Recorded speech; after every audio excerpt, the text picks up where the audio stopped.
हाँ जी, अपनी previous class ਦੇ ਵਿੱਚ ਆਪਾਂ ਕਰੰਟ ਇਲੈਕਟ੍ਰਿਸਿਟੀ ਦਾ ਟੌਪਿਕ ਸਟਾਰਟ ਕੀਤਾ ਸੀ ਤੇ ਅੱਜ ਆਪਾਂ ਉਸੇ ਟੌਪਿਕ ਦੇ ਕੁਝ ਸਬ ਟੌਪਿਕਸ ਅੱਗੇ ਕਵਰ ਕਰਾਂਗੇ। हाँ जी, आज की क्लास का फर्स्ट टॉपिक है मीन और average and root mean square values in AC circuits. आप कोई भी एसी सर्किट लिया उस एसी सर्किट ਦੇ ਵਿੱਚ ਆਪਾਂ ਕਰੰਟ ਦੀ ਮੀਨ ਵੈਲਿਊ ਵੀ ਫਾਈਂਡ ਆਊਟ ਕਰਨੀ ਹੈ ਤੇ ਰੂਟ ਮੀਨ ਸਕੇਅਰ ਵੈਲਿਊ ਵੀ ਫਾਈਂਡ ਆਊਟ ਕਰਨੀ ਹੈ। ਮੀਨ ਵੈਲਿਊ ਨੂੰ ਆਪਾਂ ਐਵਰੇਜ ਵੈਲਿਊ ਆਫ ਕਰੰਟ ਵੀ ਕਹਿ ਸਕਦੇ ਹਾਂ। ਤਾਂ ਹੁਣ ਦੇਖੋ ਆਪਾਂ ਸਭ ਤੋਂ ਪਹਿਲਾਂ ਇਹਦੇ ਲਈ ਕੁਝ ਬੇਸਿਕ ਕਨਸੈਪਟਸ ਨੇ ਜੋ ਆਪਾਂ ਨੂੰ ਉਹ ਸਮਝਣੇ ਜ਼ਰੂਰੀ ਨੇ। ਸਭ ਤੋਂ ਪਹਿਲਾਂ ਜੋ ਮੈਂ ਗ੍ਰਾਫ ਡਰਾ ਕੀਤਾ ਇਸ ਦੇ ਵਿੱਚ ਮੈਂ ਡਾਇਰੈਕਟ ਕਰੰਟ ਤੇ ਏਸੀ ਕਰੰਟ ਸ਼ੋ ਕੀਤਾ ਹੋਇਆ ਹੈ। ਦੇਖੋ ਆਪਣੇ ਕੋਲ ਇਹ ਡਾਇਰੈਕਟ ਕਰੰਟ ਹੈ। ਡਾਇਰੈਕਟ ਕਰੰਟ ਕਿਹੜਾ ਹੁੰਦਾ ਹੈ? ਜਿਹੜਾ ਇੱਕ ਕਾਂਸਟੈਂਟ ਮੈਗਨੀਟਿਊਡ ਦੇ ਨਾਲ ਫਲੋ ਕਰ ਰਿਹਾ ਹੈ।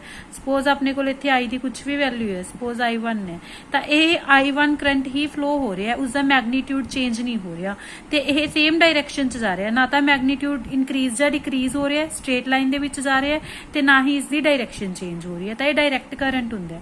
ਬਟ ਅਲਟਰਨੇਟਿੰਗ ਕਰੰਟ ਕਿਹੜਾ ਹੁੰਦਾ ਜਿਸ ਦੇ ਵਿੱਚ ਕੰਟੀਨਿਊਸਲੀ ਡਾਇਰੈਕਸ਼ਨ ਚੇਂਜ ਹੋ ਰਹੀ ਹੁੰਦੀ ਹੈ।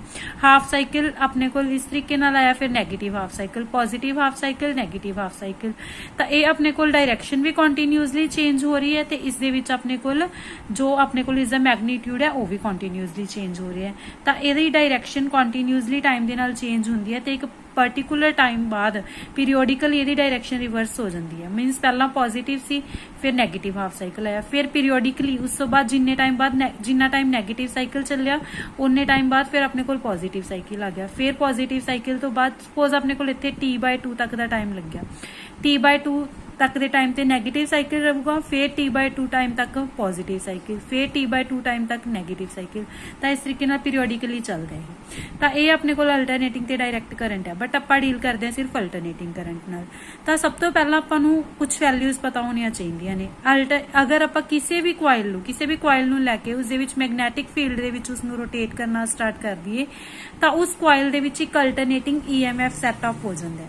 ठीक है, जो अल्टरनेटिंग EMF सैटअप होंगे उसकी वैल्यू की होंगी अपने को E0 sin ओमेगा t। तो जदों EMF सैट होगा किसी भी सर्किट ਦੇ ਵਿੱਚ ਜਦੋਂ EMF ਸੈੱਟ ਹੋਏਗਾ ਉਦੋਂ ਹੀ ਉਸ ਦੇ ਵਿੱਚ ਕਰੰਟ ਫਲੋ ਹੋਣਾ ਸਟਾਰਟ ਹੋਏਗਾ। ਤਾਂ ਸਭ ਤੋਂ ਪਹਿਲਾਂ EMF ਪ੍ਰੋਵਾਈਡ ਕਰਨਾ ਜ਼ਰੂਰੀ ਹੈ। ਅਗਰ ਆਪਾਂ ਬੈਟਰੀ ਲਗਾਉਂਦੇ ਆ ਜਾਂ ਫਿਰ ਕੋਈ ਵੀ ਆਪਾਂ ਨੂੰ EMF ਦਾ ਸੋਰਸ ਲਗਾਉਣਾ ਪਊਗਾ ਤਾਂ ਹੀ ਕਿਸੇ ਵੀ ਸਰਕਿਟ ਦੇ ਵਿੱਚੋਂ ਕਰੰਟ ਫਲੋ ਹੋਊਗਾ। ਤਾਂ ਅਲਟਰਨੇਟਿੰਗ ਕਰੰਟ ਫਲੋ ਕਰਨ ਵਾਸਤੇ ਅਲਟਰਨੇਟਿੰਗ EMF ਚਾਹੀਦਾ ਤੇ ਅਲਟਰਨੇਟਿੰਗ EMF ਦੀ ਵੈਲਿਊ ਹੁੰਦੀ ਹੈ E0 sin ओमेगा t। ਉਸ ਤੋਂ ਬਾਅਦ ਆਪਾਂ ਕੀ ਕਰਦੇ ਆ, ਆਪਾਂ ਡਿਵਾਈਡ ਕਰਦੇ ਆ ਦੋਨੋਂ ਸਾਈਡ ਤੇ R ਦੇ ਨਾਲ। ਜਦੋਂ ਆਪਾਂ E/R EMF/R ਲਿਖਦੇ ਆ ਐਕਚੁਅਲ ਚ ਆਪਣੇ ਕੋਲ V = IR ਹੁੰਦਾ ਤਾਂ V/I ਜਾਂ V/R ਕੀ ਹੋ ਜਾਏਗਾ I ਦੇ ਇਕੁਅਲ। ਤਾਂ ਇੱਥੇ ਆਪਣੇ ਕੋਲ V/R ਹੀ ਹੈ ਬਿਕੋਜ਼ V ਆਪਣੇ ਕੋਲ ਪੋਟੈਂਸ਼ੀਅਲ ਹੀ ਹੁੰਦਾ, EMF ਹੀ ਹੁੰਦਾ। ਤਾਂ E/R ਨੂੰ ਆਪਾਂ ਕੀ ਲਿਖ ਲਾਂਗੇ E0/R ਨੂੰ I0 sin omega t। What is I here? I means अगर किसी भी पॉइंट ते ਆਪਾਂ ਇਸ ਪੁਆਇੰਟ ਤੇ ਜਾਂ ਇਸ ਪੁਆਇੰਟ ਤੇ ਇੰਸਟੈਂਟੇਨੀਅਸ ਕਰੰਟ ਫਾਈਂਡ ਆਊਟ ਕਰਨਾ ਹੋਵੇ ਤਾਂ ਉਸ ਨੂੰ ਆਪਾਂ I ਬੋਲਦੇ ਹਾਂ। I0 means peak value, maximum current ਦੀ ਵੈਲਿਊ ਕਿੰਨੀ ਹੈ ਪੀਕ ਵੈਲਿਊ, ਉਸ ਨੂੰ ਆਪਾਂ ਕਹਿੰਦੇ ਆ I0। ਤਾਂ I0 मीनस ਪੀਕ ਔਰ maximum current, I means instantaneous current ਤੇ ओमेगा t ਆਪਣੇ ਕੋਲ ਕੀ ਹੁੰਦਾ ਹੈ?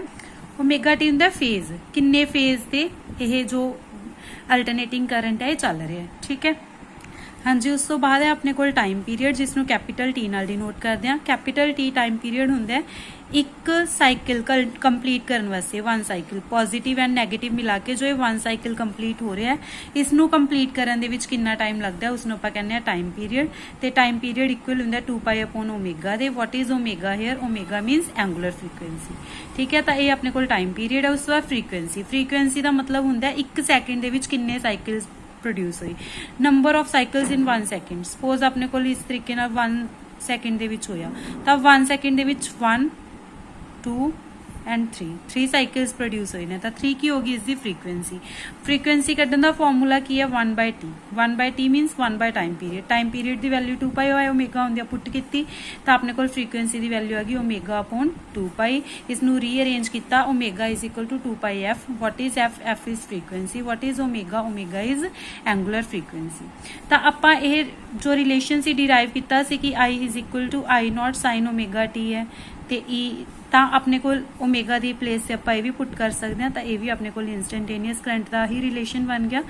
ਜਾਂ ਫਿਰ ਆਪਾਂ ਜੋ 2πf ਹੈ 2πf जो F है उसकी जगह ते ਆਪਾਂ 1/T भी पुट कर सकते हैं, तो ये भी अपने को इंस्टेंटेनियस करंट का एक्सप्रैशन बनता है। हुण आने आप अपने मेन टॉपिक ते जो अपने सिलेबस दे विच मैंशन है, मीन और average value of AC current.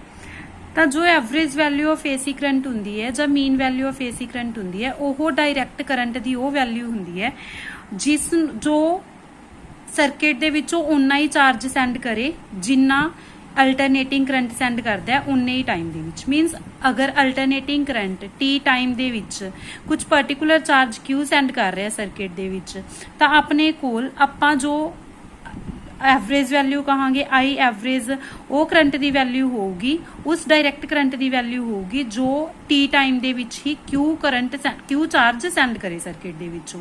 तो अगर आपां गल करिए अल्टरनेटिंग करंट दी, अल्टरनेटिंग करंट T टाइम दे विच Q चार्ज सेंड कर रहा है सर्किट दे विच, तो अगर जे एवरेज करंट दी वैल्यू दी गल करिए तो एवरेज करंट वो डायरैक्ट करंट है जो T टाइम दे विच उस सर्किट दे विचों Q चार्ज ही सेंड करूगा। मतलब जिन्ना चार्ज अल्टरनेटिंग करंट सेंड कर रहा है उन्ना ही चार्ज एवरेज करंट सेंड करूगा इन दी सर्किट। बट ये डायरैक्ट करंट होंगे। तो आप की करते हैं, आप Q चार्ज की वैल्यू कढ़ लें by which is sent by alternating current, कि अल्टरनेटिंग करंट कितना चार्ज सेंड कर रहा है। पहले वो फाइंड आउट कर लांगे, जो वो फाइंड आउट हो गया फिर आप उत्थों I एवरेज की वैल्यू भी कढ़ सकते हैं। तो सब तो पहला आप फाइंड आउट करते हैं कि अल्टरनेटिंग करंट किसी सर्किट के विचों कितना चार्ज सेंड करूगा। आप T टाइम के भी लै सकते हैं, T/2 टाइम के भी लै सकते हैं। मतलब आप पूरे कंप्लीट साइकिल की गल भी कर सकते हैं, हाफ साइकिल की भी गल कर सकते हैं। तो सब तो पहला आप Q की वैल्यू फाइंड आउट करनी है। Q की वैल्यू फाइंड आउट करने लिए आप लैके की चलांगे अल्टरनेटिंग करंट की वैल्यू। अल्टरनेटिंग करंट अपने को हुणी आप एक्सप्रैशन डिस्कस करके आए कि I = I0 sin ω t होंगे। उस तो बाद फाइंड आउट करना आप चार्ज किवें फाइंड आउट करांगे। आपां नूं पता है जो करंट हुंदा है वो dQ/dt दे इक्वल हुंदा है, तो dQ I × dt they equal हो जाएगा। I की वैल्यू आपां नूं पता है, पुट कीती तो ये आ गया। हुण ये dQ इस अपने कोल स्मॉल चार्ज है, मतलब आपां थोड़े जे टाइम की गल कीती, बट आपां हुण जदों कंप्लीट जो T/2 टाइम की गल करांगे तो आप इंटीग्रेशन कर देंगे 0 to T/2। अगर आप T टाइम की गल करने तो आप इंटीग्रेशन कर देंगे 0 to T। तो आप पहला फर्स्ट हाफ साइकिल की गल कर देंगे, तो टाइम 0 to T/2 लैके चलांगे, इंटीग्रेशन करांगे। जो लैफ्ट हैंड साइड से इंटीग्रेशन करके तो अपने कोल Q ही आ जाएगा। गल है राइट हैंड साइड की, इसकी इंटीग्रेशन करांगे। देखो I0 तो अपने कोल कॉन्स्टेंट ही है, बाहर आ गया। साइन की इंटीग्रेशन की होंगी है माइनस कॉस ω t। हुण अपने कोल इंटीग्रेशन कर रहे हैं विद रिस्पैक्ट टू T, तो ओमेगा तो कॉन्स्टेंट है, जो आप इंटीग्रेशन करते हैं तो कॉन्स्टेंट जो होंगे वो डिनोमीनेटर च आ जाता है। वैल्यूज पुट कीतियां, उस तो बाद आप की करते हैं इसकी इंटीग्रेशन। जो ओमेगा है, ओमेगा की वैल्यू आप पुट करती 2π/T। उस तो बाद इंटीग्रेशन की, इंटीग्रेशन करके लिमिट्स पुट कीतियां, लिमिट्स पुट करके इसनूं सॉल्व कर लिया। ये आई होप सारे सॉल्व कर ही लैणगे। जस्ट आप ओमेगा की वैल्यू पुट करके 2π/T ते लिमिट्स वगैरह पुट कीतियां ने, सॉल्व करके अपने कोल कितना आ गया I0 T/π। तो हुण वो करंट की वैल्यू आ गई जिहड़ी वो चार्ज की वैल्यू आ गई जिहड़ी अल्टरनेटिंग करंट ने सेंड की है सर्किट दे विचों इन टाइम T/2। हुण आपां क्या सी जे आपां एवरेज करंट की वैल्यू कढनी है, मतलब मीन वैल्यू कढनी है करंट की, तो वो किवें कढ सकदे आ। आपां आही वाला चार्ज लवांगे जिहड़ा अल्टरनेटिंग करंट ने सेंड किया है, उन्ना ही टाइम लवांगे जिन्ना इसनूं फाइंड आउट करने लई लिया। अगर इन्हां नूं डिवाइड करता तो अपने कोल की आ जाएगा, एवरेज करंट आ जाएगा। बिकॉज एवरेज करंट भी वो करंट हुंदा है जिहड़ा जिन्ना चार्ज अल्टरनेटिंग करंट ने सेंड किया उन्ना ही सेंड करे ते उन्ने टाइम च करे। तो आप चार्ज भी पता लग गया अल्टरनेटिंग करंट ने कितना सेंड किया ते टाइम भी पता लग गया भी T/2 यूज किया, तो आप एवरेज करंट कट सकते हैं उत्थों। हाँ जी, average current charge upon time, charge Q upon time T/2 लिया आपां, तां Q की वैल्यू आप फाइंड आउट की सी, जो आप पुट करती, पुट करके अपने को सॉल्व करके बचिया ते 2/π I0। तो ये अपने को एवरेज करंट की वैल्यू है, फिर कह सकते हैं मीन करंट की वैल्यू है। तो अपने को 2/π की वैल्यू भी सबनों पता है, आप जो सॉल्व करांगे 0.637 I0 अपने को आ जाएगा एवरेज करंट। तो ये वाला एक्सप्रैशन भी याद रखना है, तो सॉल्व करके 0.637 I0 आ जाएगा। ये तो अपने को एवरेज करंट है। अगर आप एवरेज EMF कढ़ना हो या मीन EMF सेम चीज है, तो मीन EMF आएगा 0, वो भी अपने को 0.637 of E0। I0 maximum current C ते E0 मैक्सिमम EMF है। तो ये एवरेज करंट की वैल्यू है, तो ये अपने को एवरेज EMF की दोनों एक्सप्रैशंस की ने इंपॉर्टेंट ने अपने को। ਉਸ ਤੋਂ ਬਾਅਦ ਅਗਰ ਆਪਾਂ ਕੰਪਲੀਟ ਸਾਈਕਲ ਦੀ ਗੱਲ ਕਰੀਏ ਤਾਂ ਆਪਾਂ ਚਾਰਜ ਕੱਢਾਂਗੇ ਪੂਰੇ ਕੰਪਲੀਟ ਸਾਈਕਲ ਦਾ, ਇੰਟੀਗ੍ਰੇਸ਼ਨ ਕਰਾਂਗੇ 0 ਟੂ ਕੈਪੀਟਲ T। ਜਦੋਂ ਆਪਾਂ 0 ਟੂ ਕੈਪੀਟਲ T ਇੰਟੀਗ੍ਰੇਸ਼ਨ ਕਰਾਂਗੇ, ਓਮੇਗਾ ਦੀ ਵੈਲਿਊ ਪੁੱਟ ਕਰਾਂਗੇ, ਲਿਮਿਟਸ ਪੁੱਟ ਕਰਾਂਗੇ ਤਾਂ ਆਪਣੇ ਕੋਲ ਸੋਲਵ ਕਰਕੇ ਕੀ ਆ ਜਾਏਗਾ 0। ਤਾਂ ਕੰਪਲੀਟ ਸਾਈਕਲ ਦੇ ਲਈ ਜੋ ਐਵਰੇਜ ਕਰੰਟ ਹੈ ਉਹ ਕੀ ਹੋ ਜਾਏਗਾ 0 ਹੋ ਜਾਏਗਾ। ਆਪਾਂ ਨੂੰ ਪਤਾ ਵੀ ਇੱਕ ਕੰਪਲੀਟ ਸਾਈਕਲ ਦੇ ਵਿੱਚ ਜਿੰਨਾ ਕਰੰਟ ਪੋਜ਼ਿਟਿਵ ਦੇ ਵਿੱਚ ਫਲੋ ਹੋਇਆ ਉਨਾ ਹੀ ਨੈਗੇਟਿਵ ਦੇ ਵਿੱਚ, ਤਾਂ ਐਵਰੇਜ ਕੀ ਹੋ ਜਾਏਗੀ ਇਸ ਦੀ 0। ਤਾਂ ਕੰਪਲੀਟ ਸਾਈਕਲ ਦੇ ਲਈ ਐਵਰੇਜ 0 ਹੈ ਕਰੰਟ ਦੀ, ਤੇ ਆਪਣੇ ਕੋਲ ਹਾਫ ਸਾਈਕਲ ਦੇ ਲਈ 0.637 I ਨੋਟ। ਹਾਂਜੀ, ਨੈਕਸਟ ਟੌਪਿਕ ਆਪਣੇ ਸਿਲੇਬਸ ਦੇ ਵਿੱਚ ਰੂਟ ਮੀਨ ਸਕੁਅਰ ਵੈਲਿਊ ਔਰ ਵਰਚੁਅਲ ਵੈਲਿਊ ਔਰ ਇਫੈਕਟਿਵ ਵੈਲਿਊ ਆਫ ਏਸੀ। ਆਪਾਂ ਚਾਹੇ ਰੂਟ ਮੀਨ ਸਕੁਅਰ ਵੈਲਿਊ ਕਹੀਏ, ਚਾਹੇ ਵਰਚੁਅਲ ਵੈਲਿਊ, ਚਾਹੇ ਇਫੈਕਟਿਵ ਵੈਲਿਊ ਏਸੀ ਦੀ, ਉਹ ਸੇਮ ਹੀ ਚੀਜ਼ ਹੈ ਆਪਣੇ ਕੋਲ, ਠੀਕ ਹੈ। ਤਾਂ ਹੁਣ ਆਪਣੇ ਕੋਲ ਇਹ ਨੈਕਸਟ ਟੌਪਿਕ ਹੈ, ਇਹਨੂੰ ਆਪਾਂ IRMS ਨਾਲ ਵੀ ਡਿਨੋਟ ਕਰਦੇ ਹਾਂ, IV ਨਾਲ ਵੀ ਤੇ I ਇਫੈਕਟਿਵ ਦੇ ਨਾਲ ਵੀ। ਤਾਂ ਹੁਣ ਇਹ ਜਿਵੇਂ ਆਪਾਂ ਪਿਛਲੀ ਵਾਰੀ ਕਿਹਾ ਸੀ ਕਿ ਇਹ ਵੀ ਜੋ ਐਵਰੇਜ ਵੈਲਿਊ ਸੀ ਡਾਇਰੈਕਟ ਕਰੰਟ ਦੀ, ਉਹ ਵੈਲਿਊ ਸੀ ਜਿਹੜਾ ਸੇਮ ਚਾਰਜ ਸੈਂਡ ਕਰੇ ਜਿੰਨਾ ਅਲਟਰਨੇਟਿੰਗ ਕਰੰਟ ਨੇ ਸੈਂਡ ਕੀਤਾ ਤੇ ਸੇਮ ਟਾਈਮ ਦੇ ਵਿੱਚ ਹੀ।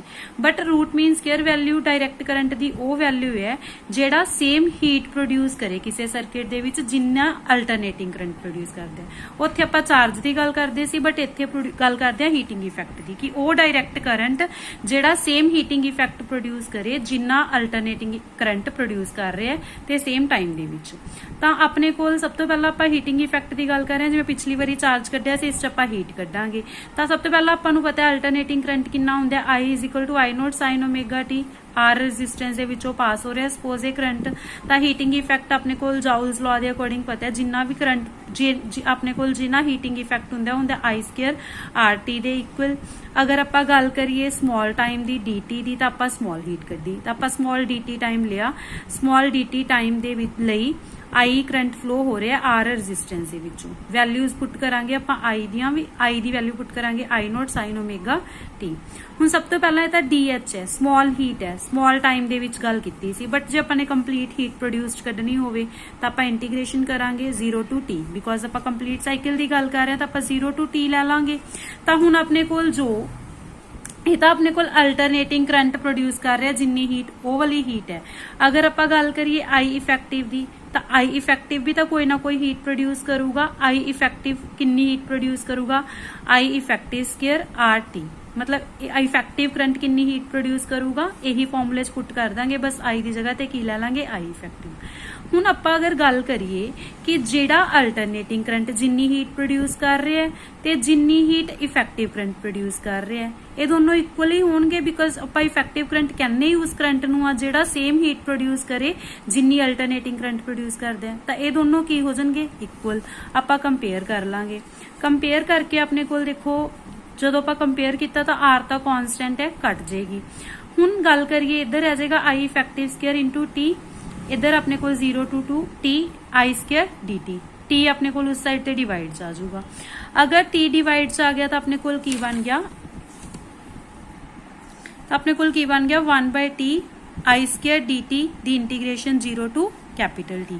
ਹੁਣ ਇਹ ਕੀ ਚੀਜ਼ ਹੈ, ਇਹ ਕੀ ਚੀਜ਼ ਹੈ, ਸਭ ਤੋਂ ਪਹਿਲਾਂ ਇਹ ਆਪਣੇ ਕੋਲ ਸਕੇਅਰਸ ਆਫ ਇੰਸਟੈਂਟੇਨੀਅਸ ਵੈਲਿਊਜ਼ ਆਫ ਏਸੀਜ਼, ਕਿ ਅਗਰ ਆਪਾਂ ਇੰਸਟੈਂਟੇਨੀਅਸ ਵੈਲਿਊਜ਼ ਲਈਏ I ਦੀਆਂ, ਹਰ ਇੱਕ ਇੰਸਟੈਂਟ ਤੇ ਵੈਲਿਊਜ਼ ਲਈਏ ਤੇ ਉਹਨਾਂ ਦੇ ਸਕੇਅਰ ਕਰੀਏ, ਉਹਨਾਂ ਨੂੰ ਐਡ ਅਪ ਕਰੀਏ, ਤਾਂ ਇਹ ਆਪਣੇ ਕੋਲ ਟੋਟਲ ਵੈਲਿਊਜ਼ ਉਹ ਐਡ ਦੀ ਆ ਜਾਏਗੀ। ਕਿਉਂਕਿ ਆਪਾਂ ਇੰਟੀਗ੍ਰੇਸ਼ਨ ਦਾ ਮਤਲਬ ਵੀ ਤਾਂ ਇਹੀ ਹੁੰਦਾ ਨਾ ਵੀ ਆਪਾਂ ਪੂਰੇ ਸਾਈਕਲ ਤੇ ਇੰਸਟੈਂਟੇਨੀਅਸ ਵੈਲਿਊਜ਼ ਦੇ ਸਕੇਅਰਸ ਦਾ ਸਮ ਕੱਢ ਰਹੇ ਹਾਂਗੇ। ਇੰਟੀਗ੍ਰੇਸ਼ਨ ਦਾ ਮਤਲਬ ਵੀ ਤਾਂ ਇਹੀ ਹੁੰਦਾ ਵੀ ਆਪਾਂ ਛੋਟੇ ਛੋਟੇ ਪਾਰਟਸ ਨੂੰ ਜੁਆਇਨ ਕਰ ਰਹੇ ਹਾਂ। ਤਾਂ I ਸਕੁਅਰ dt ਦੀ ਇੰਟੀਗ੍ਰੇਸ਼ਨ ਹੋਗੀ ਆਪਣੇ ਕੋਲ squares sum of squares of instantaneous values of AC, but ਆਪਾਂ ਇਹਨੂੰ T ਨਾਲ ਡਿਵਾਈਡ ਕਰਤਾ, ਕੈਪੀਟਲ T ਨਾਲ।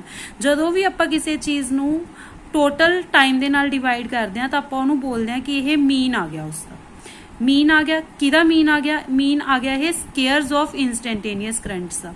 ਤਾਂ this is mean of square of instantaneous values of current passing through a circuit।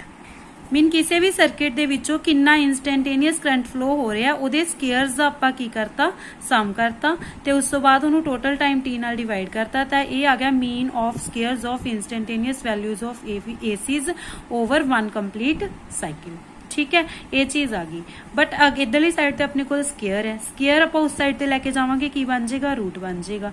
तो ये अपने कोल आई इफेक्टिव आ गया, आई इफेक्टिव या फिर बोल सकते हैं I root mean square, means root mean square value of current.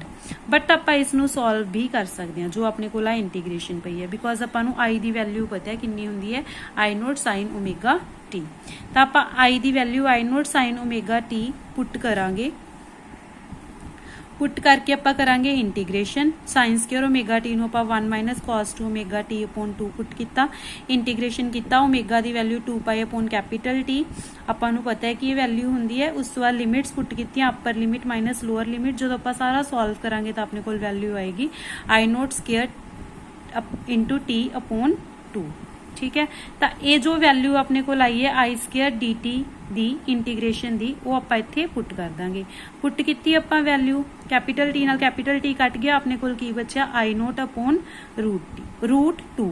Root 2 the value हुंदी है अपने कोल 1.414। अगर आप इत्थे पुट करांगे 1/1.414, उन्होंने सॉल्व करके आ गया 0.707 इंटू आई नोट। तो ये अपने को root mean square value of current आ गया।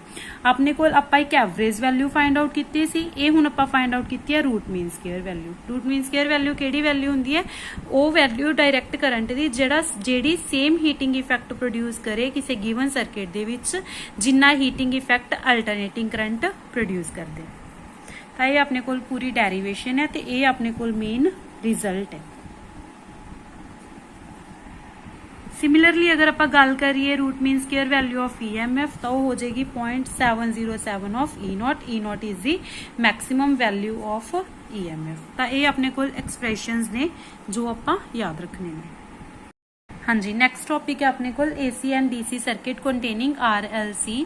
आपां एक AC सर्किट लवांगे जिस दे विच आपां EMF दा AC सोर्स लगाया, अल्टरनेटिंग सोर्स लगाया। एक बारी DC सर्किट लवांगे जिस दे विच आपां EMF दा DC सोर्स मीनस कोई बैटरी लगावांगे। ठीक है, ते ओ सर्किट दे विच रेजिस्टेंस भी होनी चाहिए, इंडक्टर भी होना चाहिए, कैपेसिटर तीनों होने चाहिए ने। आपां उस सर्किट नूं डिस्कस करना है। तो सब तो पहला आपां AC सर्किट की गल करते हैं, बट आपां 1 बाय 1 करांगे। पहला आपां AC circuit containing only capacitor discuss करांगे, फिर कल्ले इंडक्टर वाला, फिर कल्ले रजिस्टर वाला, सो दैट तुहानूं इन्हां दे बेसिक जो कॉन्सैप्ट्स ने तिन्हां दे समझ आ जाण। फिर आपां कंप्लीट सर्किट है जो डिस्कस करांगे। सब तो पहला आपां एक AC सर्किट लिया जिस दे विच आपां EMF दा अल्टरनेटिंग सोर्स लगाया, ते इस दे विच एक कैपेसिटर लग्या होया है। इस capacitor they which charge setup होगा, मतलब जिवें हुण आपां EMF सोर्स लगाया। ठीक है, तो अपने कोल करंट फ्लो हो रहा है। जो करंट फ्लो होएगा तो करंट इलैक्ट्रॉन्स का भी फ्लो होएगा ऑपोजिट टू करंट। तो इलैक्ट्रॉन्स का फ्लो होने करके ये दोनों प्लेट्स चार्ज होणगियां। एक प्लेट पॉजिटिव चार्ज होएगी, एक प्लेट नैगेटिव चार्ज। तो पॉजिटिव नैगेटिव किस ते डिपेंड करता है कि करंट की डायरैक्शन की है। ठीक है, तो हुण ये प्लेट्स जिहड़ियां ने चार्ज होणगियां, जो प्लेट्स चार्ज होणगियां तो इन्हां दे मतलब आपां ये कह सकते हैं कि एक जो करंट प्रोड्यूस होएगा। तो आपां फाइंड आउट करना है वो करंट ते वोल्टेज का रिलेशन, जो करंट प्रोड्यूस हो रहा है इस EMF करके उसका रिलेशन फाइंड आउट करना है। तो सब तो पहला अपने को EMF ते पोटेंशियल सेम ही चीज़ है। पोटेंशियल हुंदा है E not sign omega T. उस तो बाद आपां कैपेसिटर्स का टॉपिक डिस्कस किया सी, उत्थे आपां डिस्कस किया सी भी जो Q हुंदा है charge setup in the between the plates of the capacitor is equal to C into V। V potential जो अप्लाई किया, C capacity of the capacitor। V the value put कर देंगे E not sign omega T. हुण तो अपने को charge आ गया, but अगर आप करंट फाइंड आउट करना है तो करंट किस दे इक्वल हुंदा है DQ upon DT they. Change in current अपने को DQ अपॉन DT दे इक्वल हुंदा है। तो आपां इसका डेरीवेटिव लवांगे। जो आप इसका डेरीवेटिव लिया तो C ते E नॉट की ने कॉन्स्टेंट्स ने, मतलब इस कैपेसिटर की कैपेसिटेंस भी फिक्स ही होगी, तो इसका जो मैक्सिमम EMF होएगा वो भी फिक्स होएगा। ठीक है, ये पीक वैल्यू होंगी है EMF की। तो आप इन्होंने डेरीवेशन तो बाहर लिख सकते हैं। डेरीवेशन आ गई सिर्फ साइन ओमेगा टी की। साइन का डेरीवेशन करांगे की आ जाएगा cos omega t. Omega t की डेरीवेशन की होगी with respect to omega t omega, because DT by DT की हो गया 1। तो ये अपने को वैल्यू आ गई आई की। ठीक है, यह जो वैल्यू है इसनों सारे नूं आपां की पुट कर सकते हैं आई नॉट। तो I is equal to I naught cos omega t. Cos omega t नूं अगर आपां साइन दी फॉर्म च लिखना होवे तो आपां नूं पता है भी जो साइन 90 प्लस थीटा हुंदा है ਉਹ cos ਥੀਟਾ ਦੇ ਇਕੁਅਲ ਹੁੰਦਾ ਹੈ। ਤਾਂ ਅਗਰ ਆਪਾਂ cos ਥੀਟਾ ਨੂੰ sin ਦੀ ਫਾਰਮ 'ਚ ਲਿਖਣਾ ਹੈ ਤਾਂ ਆਪਾਂ ਲਿਖ ਲਾਂਗੇ sin 90 plus theta, sin 90 plus omega t, 90 means π/2। ਤਾਂ ਹੁਣ ਇਹ ਆਪਣੇ ਕੋਲ ਆ ਗਈ, ਇਹ ਤਾਂ ਆਪਣੇ ਕੋਲ ਪੋਟੈਂਸ਼ੀਅਲ ਸੀ ਤੇ ਇਹ ਆਪਣੇ ਕੋਲ ਆ ਗਿਆ ਕਰੰਟ। ਇਹਨਾਂ ਦੇ ਵਿੱਚ ਰਿਲੇਸ਼ਨ ਦੇਖੋ, ਇਹਦਾ ਜੋ ਆਪਣੇ ਕੋਲ ਫੇਜ਼ ਕੀ ਸੀ ਓਮੇਗਾ ਟੀ, ਇਸ ਦਾ ਫੇਜ਼ ਕੀ ਹੈ ਓਮੇਗਾ ਟੀ ਪਲਸ π/2। ਮੀਨਸ ਅਗਰ ਕੱਲਾ ਕਪੈਸਿਟਰ ਲੱਗਿਆ ਹੋਇਆ ਹੈ ਤਾਂ ਕਰੰਟ π/2 ਦੇ ਫੇਜ਼ ਦੇ ਨਾਲ ਪੋਟੈਂਸ਼ੀਅਲ ਤੋਂ ਅੱਗੇ ਚੱਲਦਾ ਹੈ, ਜਾਂ ਫਿਰ ਆਪਾਂ ਇਹ ਕਹਿ ਸਕਦੇ ਹਾਂ potential lags behind the current ਬਾय π/2, ਔਰ ਵੀ ਕੈਨ ਸੇ ਕਿ I ਪੋਟੈਂਸ਼ੀਅਲ ਤੋਂ π/2 ਕਰੰਟ ਨਾਲ ਅੱਗੇ ਚੱਲਦਾ ਹੈ, ਜਾਂ ਫਿਰ ਆਪਾਂ ਇਹ ਕਹਿ ਸਕਦੇ ਕਿ ਪੋਟੈਂਸ਼ੀਅਲ ਕਰੰਟ ਤੋਂ π/2 ਦੇ ਐਂਗਲ ਨਾਲ ਪਿੱਛੇ ਚੱਲਦਾ ਹੈ। ਤਾਂ ਇਹ ਆਪਣੇ ਕੋਲ ਗੱਲ ਹੋ ਰਹੀ ਹੈ ਉਸ ਸਰਕਟ ਦੀ ਜਿਸ 'ਚ ਸਿਰਫ ਕਪੈਸਿਟਰ ਹੈ ਕਿ ਪੋਟੈਂਸ਼ੀਅਲ ਕਰੰਟ ਤੋਂ π/2 ਦੇ ਨਾਲ ਪਿੱਛੇ ਹੁੰਦਾ ਹੈ। ਹੁਣ ਆਪਾਂ ਗੱਲ ਕੀਤੀ ਕਿ ਜੋ ਇਹ I0 ਹੈ ਇਸ ਨੂੰ ਆਪਾਂ ਲਿਖਿਆ ਸੀ CE0 ਓਮੇਗਾ ਨੂੰ, C ਕੀ ਸੀ ਕਪੈਸਿਟੈਂਸ। ਤਾਂ ਅਗਰ ਆਪਾਂ E0 ਨੂੰ ਉੱਪਰ ਰੱਖ ਕੇ ਓਮੇਗਾ C ਨੂੰ 1/ω_c ਲਿਖ ਲਈਏ, ਓਮੇਗਾ C ਨੂੰ ਡਿਨੋਮੀਨੇਟਰ 'ਚ ਲੈ ਕੇ 1/ω_c ਲਿਖ ਸਕਦੇ ਆ ਨਾ, ਬਿਕੋਜ਼ ਇਹ ਓਮੇਗਾ C ਅਗਰ ਉੱਪਰ ਜਾਏਗਾ ਤਾਂ ਫਿਰ ਉਹੀ ਟਰਮ ਬਣ ਜਾਏਗੀ E0 × ω_c। ਤਾਂ ਆਪਾਂ ਇਸ ਫਾਰਮ 'ਚ ਲਿਖਿਆ, ਇਸ ਫਾਰਮ 'ਚ ਲਿਖਿਆ ਕਿਉਂ ਲਿਖਿਆ, ਬਿਕੋਜ਼ ਆਪਾਂ ਇੱਥੋਂ ਰੈਜ਼ਿਸਟੈਂਸ ਦੀ ਵੈਲਿਊ ਕੱਢਾਂਗੇ, ਇਫੈਕਟਿਵ ਰੈਜ਼ਿਸਟੈਂਸ ਆਫ ਕਪੈਸਿਟਰ, ਜਿਸ ਨੂੰ ਆਪਾਂ ਰਿਐਕਟੈਂਸ ਵੀ ਬੋਲਦੇ ਹਾਂ। ਠੀਕ ਹੈ, ਤਾਂ ਸਭ ਤੋਂ ਪਹਿਲਾਂ ਆਪਣੇ ਕੋਲ ਇਹ ਜੋ I0 ਹੈ E0 ω_c, ਇਹ ਆਪਣੇ ਕੋਲ ਹੈ current amplitude, means maximum value current ਦੀ ਕਿੰਨੀ ਹੋਏਗੀ। ਤਾਂ ਜੋ 1/ω_c ਹੈ ਇਹ ਆਪਣੇ ਕੋਲ ਹੈ ਇਫੈਕਟਿਵ ਰਿਐਕਟੈਂਸ ਔਰ ਰੈਜ਼ਿਸਟੈਂਸ ਔਰ ਰਿਐਕਟੈਂਸ, ਬਿਕੋਜ਼ ਆਪਾਂ ਨੂੰ ਪਤਾ ਹੈ V = IR ਹੁੰਦਾ ਹੈ, ਤਾਂ I V/R ਦੇ ਇਕੁਅਲ ਹੋ ਜਾਏਗਾ। ਤਾਂ ਇੱਥੇ ਉਹੀ ਚੀਜ਼ ਹੈ ਨਾ, ਇਹ ਆਪਣੇ ਕੋਲ V ਹੈ ਤੇ ਇਹ ਆਪਣੇ ਕੋਲ ਕੀ ਹੈ R, ਇਫੈਕਟਿਵ ਰੈਜ਼ਿਸਟੈਂਸ। ਇਹ ਸਿਰਫ ਕਪੈਸਿਟਰ ਦੀ ਰੈਜ਼ਿਸਟੈਂਸ ਹੈ 1/ω_c। ਠੀਕ ਹੈ, ਇਹ ਆਪਣੇ ਕੋਲ ਕਪੈਸਿਟਰ ਦੀ ਰਿਐਕਟੈਂਸ ਦਾ ਫਾਰਮੂਲਾ ਹੁੰਦਾ ਹੈ, ਯਾਦ ਰੱਖਣਾ 1/ω_c। ਓਮੇਗਾ ਆਪਣੇ ਕੋਲ 2πf ਦੇ ਇਕੁਅਲ ਹੁੰਦਾ, ਆਪਾਂ ਡਿਸਕਸ ਕੀਤਾ ਪਿੱਛੇ, ਤਾਂ ਆਪਾਂ ਓਮੇਗਾ ਨੂੰ ਵੈਲਿਊ ਵੀ ਪੁੱਟ ਕਰ ਸਕਦੇ ਹਾਂ। ਤਾਂ ਇਹ ਕਹਿ ਸਕਦੇ ਹਾਂ ਕਿ ਜੋ ਕਪੈਸਿਟਰ ਦੀ ਇਫੈਕਟਿਵ ਰੈਜ਼ਿਸਟੈਂਸ ਹੁੰਦੀ ਹੈ ਜਾਂ ਫਿਰ ਰਿਐਕਟੈਂਸ ਹੁੰਦੀ ਹੈ ਉਹ ਫ੍ਰੀਕੁਐਂਸੀ ਦੇ ਇਨਵਰਸਲੀ ਪ੍ਰਪੋਰਸ਼ਨਲ ਹੈ। ਜਿਵੇਂ ਜਿਵੇਂ ਆਪਣੇ ਕੋਲ ਫ੍ਰੀਕੁਐਂਸੀ ਇਨਕਰੀਜ਼ ਹੋਈ ਜਾਏਗੀ ਉਵੇਂ ਉਵੇਂ ਆਪਣੇ ਕੋਲ ਜੋ ਕਪੈਸਿਟਰ ਦੀ ਰਿਐਕਟੈਂਸ ਹੈ ਉਹ ਘਟੀ ਜਾਏਗੀ। ਮੀਨਸ ਜਿੰਨੇ ਜ਼ਿਆਦਾ ਸਾਈਕਲਸ ਪ੍ਰੋਡਿਊਸ ਹੋਣਗੇ 1 ਸੈਕਿੰਡ ਦੇ ਵਿੱਚ, ਜਿੰਨੀ ਜ਼ਿਆਦਾ ਫ੍ਰੀਕੁਐਂਸੀ ਹੋਏਗੀ ਉਨੀ ਰਿਐਕਟੈਂਸ ਕੀ ਹੋਏਗੀ, ਘਟੀ ਜਾਏਗੀ। ਤਾਂ ਇਹ ਕੁਝ ਫਾਰਮੂਲਾਜ਼ ਨੇ ਜੋ ਕਿ ਬਹੁਤ ਇੰਪੋਰਟੈਂਟ ਨੇ, ਜੋ ਆਪਾਂ ਨੂੰ ਯਾਦ ਹੋਣੇ ਚਾਹੀਦੇ ਨੇ। ਇਹ ਆਪਾਂ ਗ੍ਰਾਫ ਡਰਾ ਕੀਤਾ ਹੋਇਆ ਹੈਗਾ, ਦੇਖੋ ਹੁਣ ਇੱਥੇ ਮੈਂ ਕੀ ਸ਼ੋ ਕੀਤਾ ਹੋਇਆ ਹੈ ਕਿ ਅਗਰ ਪੋਟੈਂਸ਼ੀਅਲ ਦਾ ਫੇਜ਼ ਓਮੇਗਾ ਟੀ ਹੈ ਤਾਂ ਜੋ I ਕਰੰਟ ਹੈ ਉਹ ਉਸ ਤੋਂ π/2 ਫੇਜ਼ ਦੇ ਨਾਲ ਅੱਗੇ ਚੱਲ ਰਿਹਾ ਹੈਗਾ। ਠੀਕ ਹੈ, ਇਸ ਡਾਇਰੈਕਸ਼ਨ ਦੇ ਵਿੱਚ ਆਪਣੇ ਕੋਲ ਆਪਾਂ ਦੇਖਦੇ ਹਾਂ ਹੁਣ ਇਹਨਾਂ ਦੇ ਜੋ ਮੈਗਨੀਟਿਊਡਸ ਨੇ, ਮਤਲਬ ਇਹਨਾਂ ਦੇ ਜੋ ਮੈਕਸਿਮਮ ਵੈਲਿਊਜ਼ ਨੇ। ਦੇਖੋ ਇਸ ਦੀ ਮੈਕਸਿਮਮ ਵੈਲਿਊ ਹੈਗੀ ਹੈ E0 ਤੇ ਕਰੰਟ ਦੀ ਮੈਕਸਿਮਮ ਵੈਲਿਊ ਹੈ CE0 ਓਮੇਗਾ। ਤਾਂ ਇਹ ਜੋ ਹੈ ਇਹ CE0 ਓਮੇਗਾ ਨੂੰ ਰਿਪਰੈਜ਼ੈਂਟ ਕਰ ਰਿਹਾ ਤੇ ਜੋ ਇਹ ਵੈਲਿਊ ਹੈ ਇਹ E0 ਨੂੰ ਰਿਪਰੈਜ਼ੈਂਟ ਕਰ ਰਹੀ ਹੈ। ਇਹਨਾਂ ਦੇ ਵਿੱਚ ਫੇਜ਼ ਰਿਲੇਸ਼ਨ ਹੈ, ਇੱਥੇ ਵੀ ਸ਼ੋ ਕੀਤਾ ਹੋਇਆ। ਦੇਖੋ ਇਸ ਦਾ ਜੋ EMF ਵਾਲੀ ਕਰਵ ਹੈ ਆਪਣੇ ਕੋਲ ਉਹ ਇੱਥੋਂ ਸਟਾਰਟ ਹੋ ਰਹੀ ਹੈ, ਬਟ ਜੋ ਆਪਣੇ ਕੋਲ ਕਰੰਟ ਵਾਲੀ ਕਰਵ ਹੈ ਉਹ ਐਕਚੁਅਲ ਚ ਇੱਥੋਂ ਸਟਾਰਟ ਹੋ ਰਹੀ ਹੋਏਗੀ, ਮਤਲਬ ਉਸ ਤੋਂ π/2 ਐਂਗਲ ਤੋਂ ਪਹਿਲਾਂ ਹੀ ਸਟਾਰਟ ਹੋਗੀ। ਮਤਲਬ ਜੋ EMF ਦੀ ਕਰਵ ਹੈ ਉਹ 0 ਤੋਂ ਇੱਥੋਂ ਸਟਾਰਟ ਹੋ ਰਹੀ ਹੈ, ਇਸ ਦਾ ਸਾਈਕਲ ਇੱਥੋਂ ਸਟਾਰਟ ਹੋਇਆ, ਬਟ ਕਰੰਟ ਦਾ ਸਾਈਕਲ π/2 ਫੇਜ਼ ਦੇ ਨਾਲ ਪਹਿਲਾਂ ਹੀ ਸਟਾਰਟ ਹੋ ਗਿਆ ਸੀ। ਤਾਂ ਬਿਕੋਜ਼ ਕਰੰਟ ਇਸ ਤੋਂ π/2 ਫੇਜ਼ ਦੇ ਨਾਲ ਅੱਗੇ ਚੱਲਦਾ ਹੈ। ਹਾਂਜੀ, ਅਗਰ ਹੁਣ ਆਪਾਂ ਗੱਲ ਕਰੀਏ AC ਸਰਕਟ ਜਿਸ ਦੇ ਵਿੱਚ ਸਿਰਫ ਰੈਜ਼ਿਸਟੈਂਸ ਹੈ, ਠੀਕ ਹੈ, ਆਪਾਂ EMF ਦਾ ਸੋਰਸ ਦਿੱਤਾ, ਉਸ ਦੇ ਨਾਲ ਇਸ ਦੇ ਵਿੱਚੋਂ ਕੀ ਹੋਏਗਾ, ਕਰੰਟ ਫਲੋ ਹੋਏਗਾ। ਇਹ ਆਪਣੇ ਕੋਲ EMF ਦੀ ਵੈਲਿਊ ਹੈ, ਆਪਾਂ ਨੂੰ ਪਤਾ ਹੈ ਜੋ V ਹੁੰਦਾ ਉਹ IR ਦੇ ਇਕੁਅਲ ਹੁੰਦਾ। ਤਾਂ V = IR ਦੀ ਵੈਲਿਊ ਆਪਣੇ ਕੋਲ V ਦੇ ਇਕੁਅਲ ਹੈ ਤੇ V E0 sin ω_t ਹੈ। ਤਾਂ R ਉਧਰ ਡਿਵਾਈਡ ਚਲਾ ਜਾਏਗਾ, I = E0/R sin ω_t। E0/R ਨੂੰ ਆਪਾਂ ਕੀ ਪੁੱਟ ਕਰ ਸਕਦੇ ਹਾਂ I, ਬਿਕੋਜ਼ ਆਪਾਂ ਨੂੰ ਪਤਾ ਹੈ ਵੀ ਜੋ V/R ਹੈ ਉਹ I ਹੁੰਦਾ। ਤਾਂ E0/R ਮੀਨਸ ਮੈਕਸਿਮਮ ਕਰੰਟ ਜੋ ਪੀਕ ਵੈਲਿਊ ਆਫ ਕਰੰਟ ਹੋਏਗੀ ਉਹ I0 ਹੋਏਗੀ E0/R ਦੇ ਇਕੁਅਲ।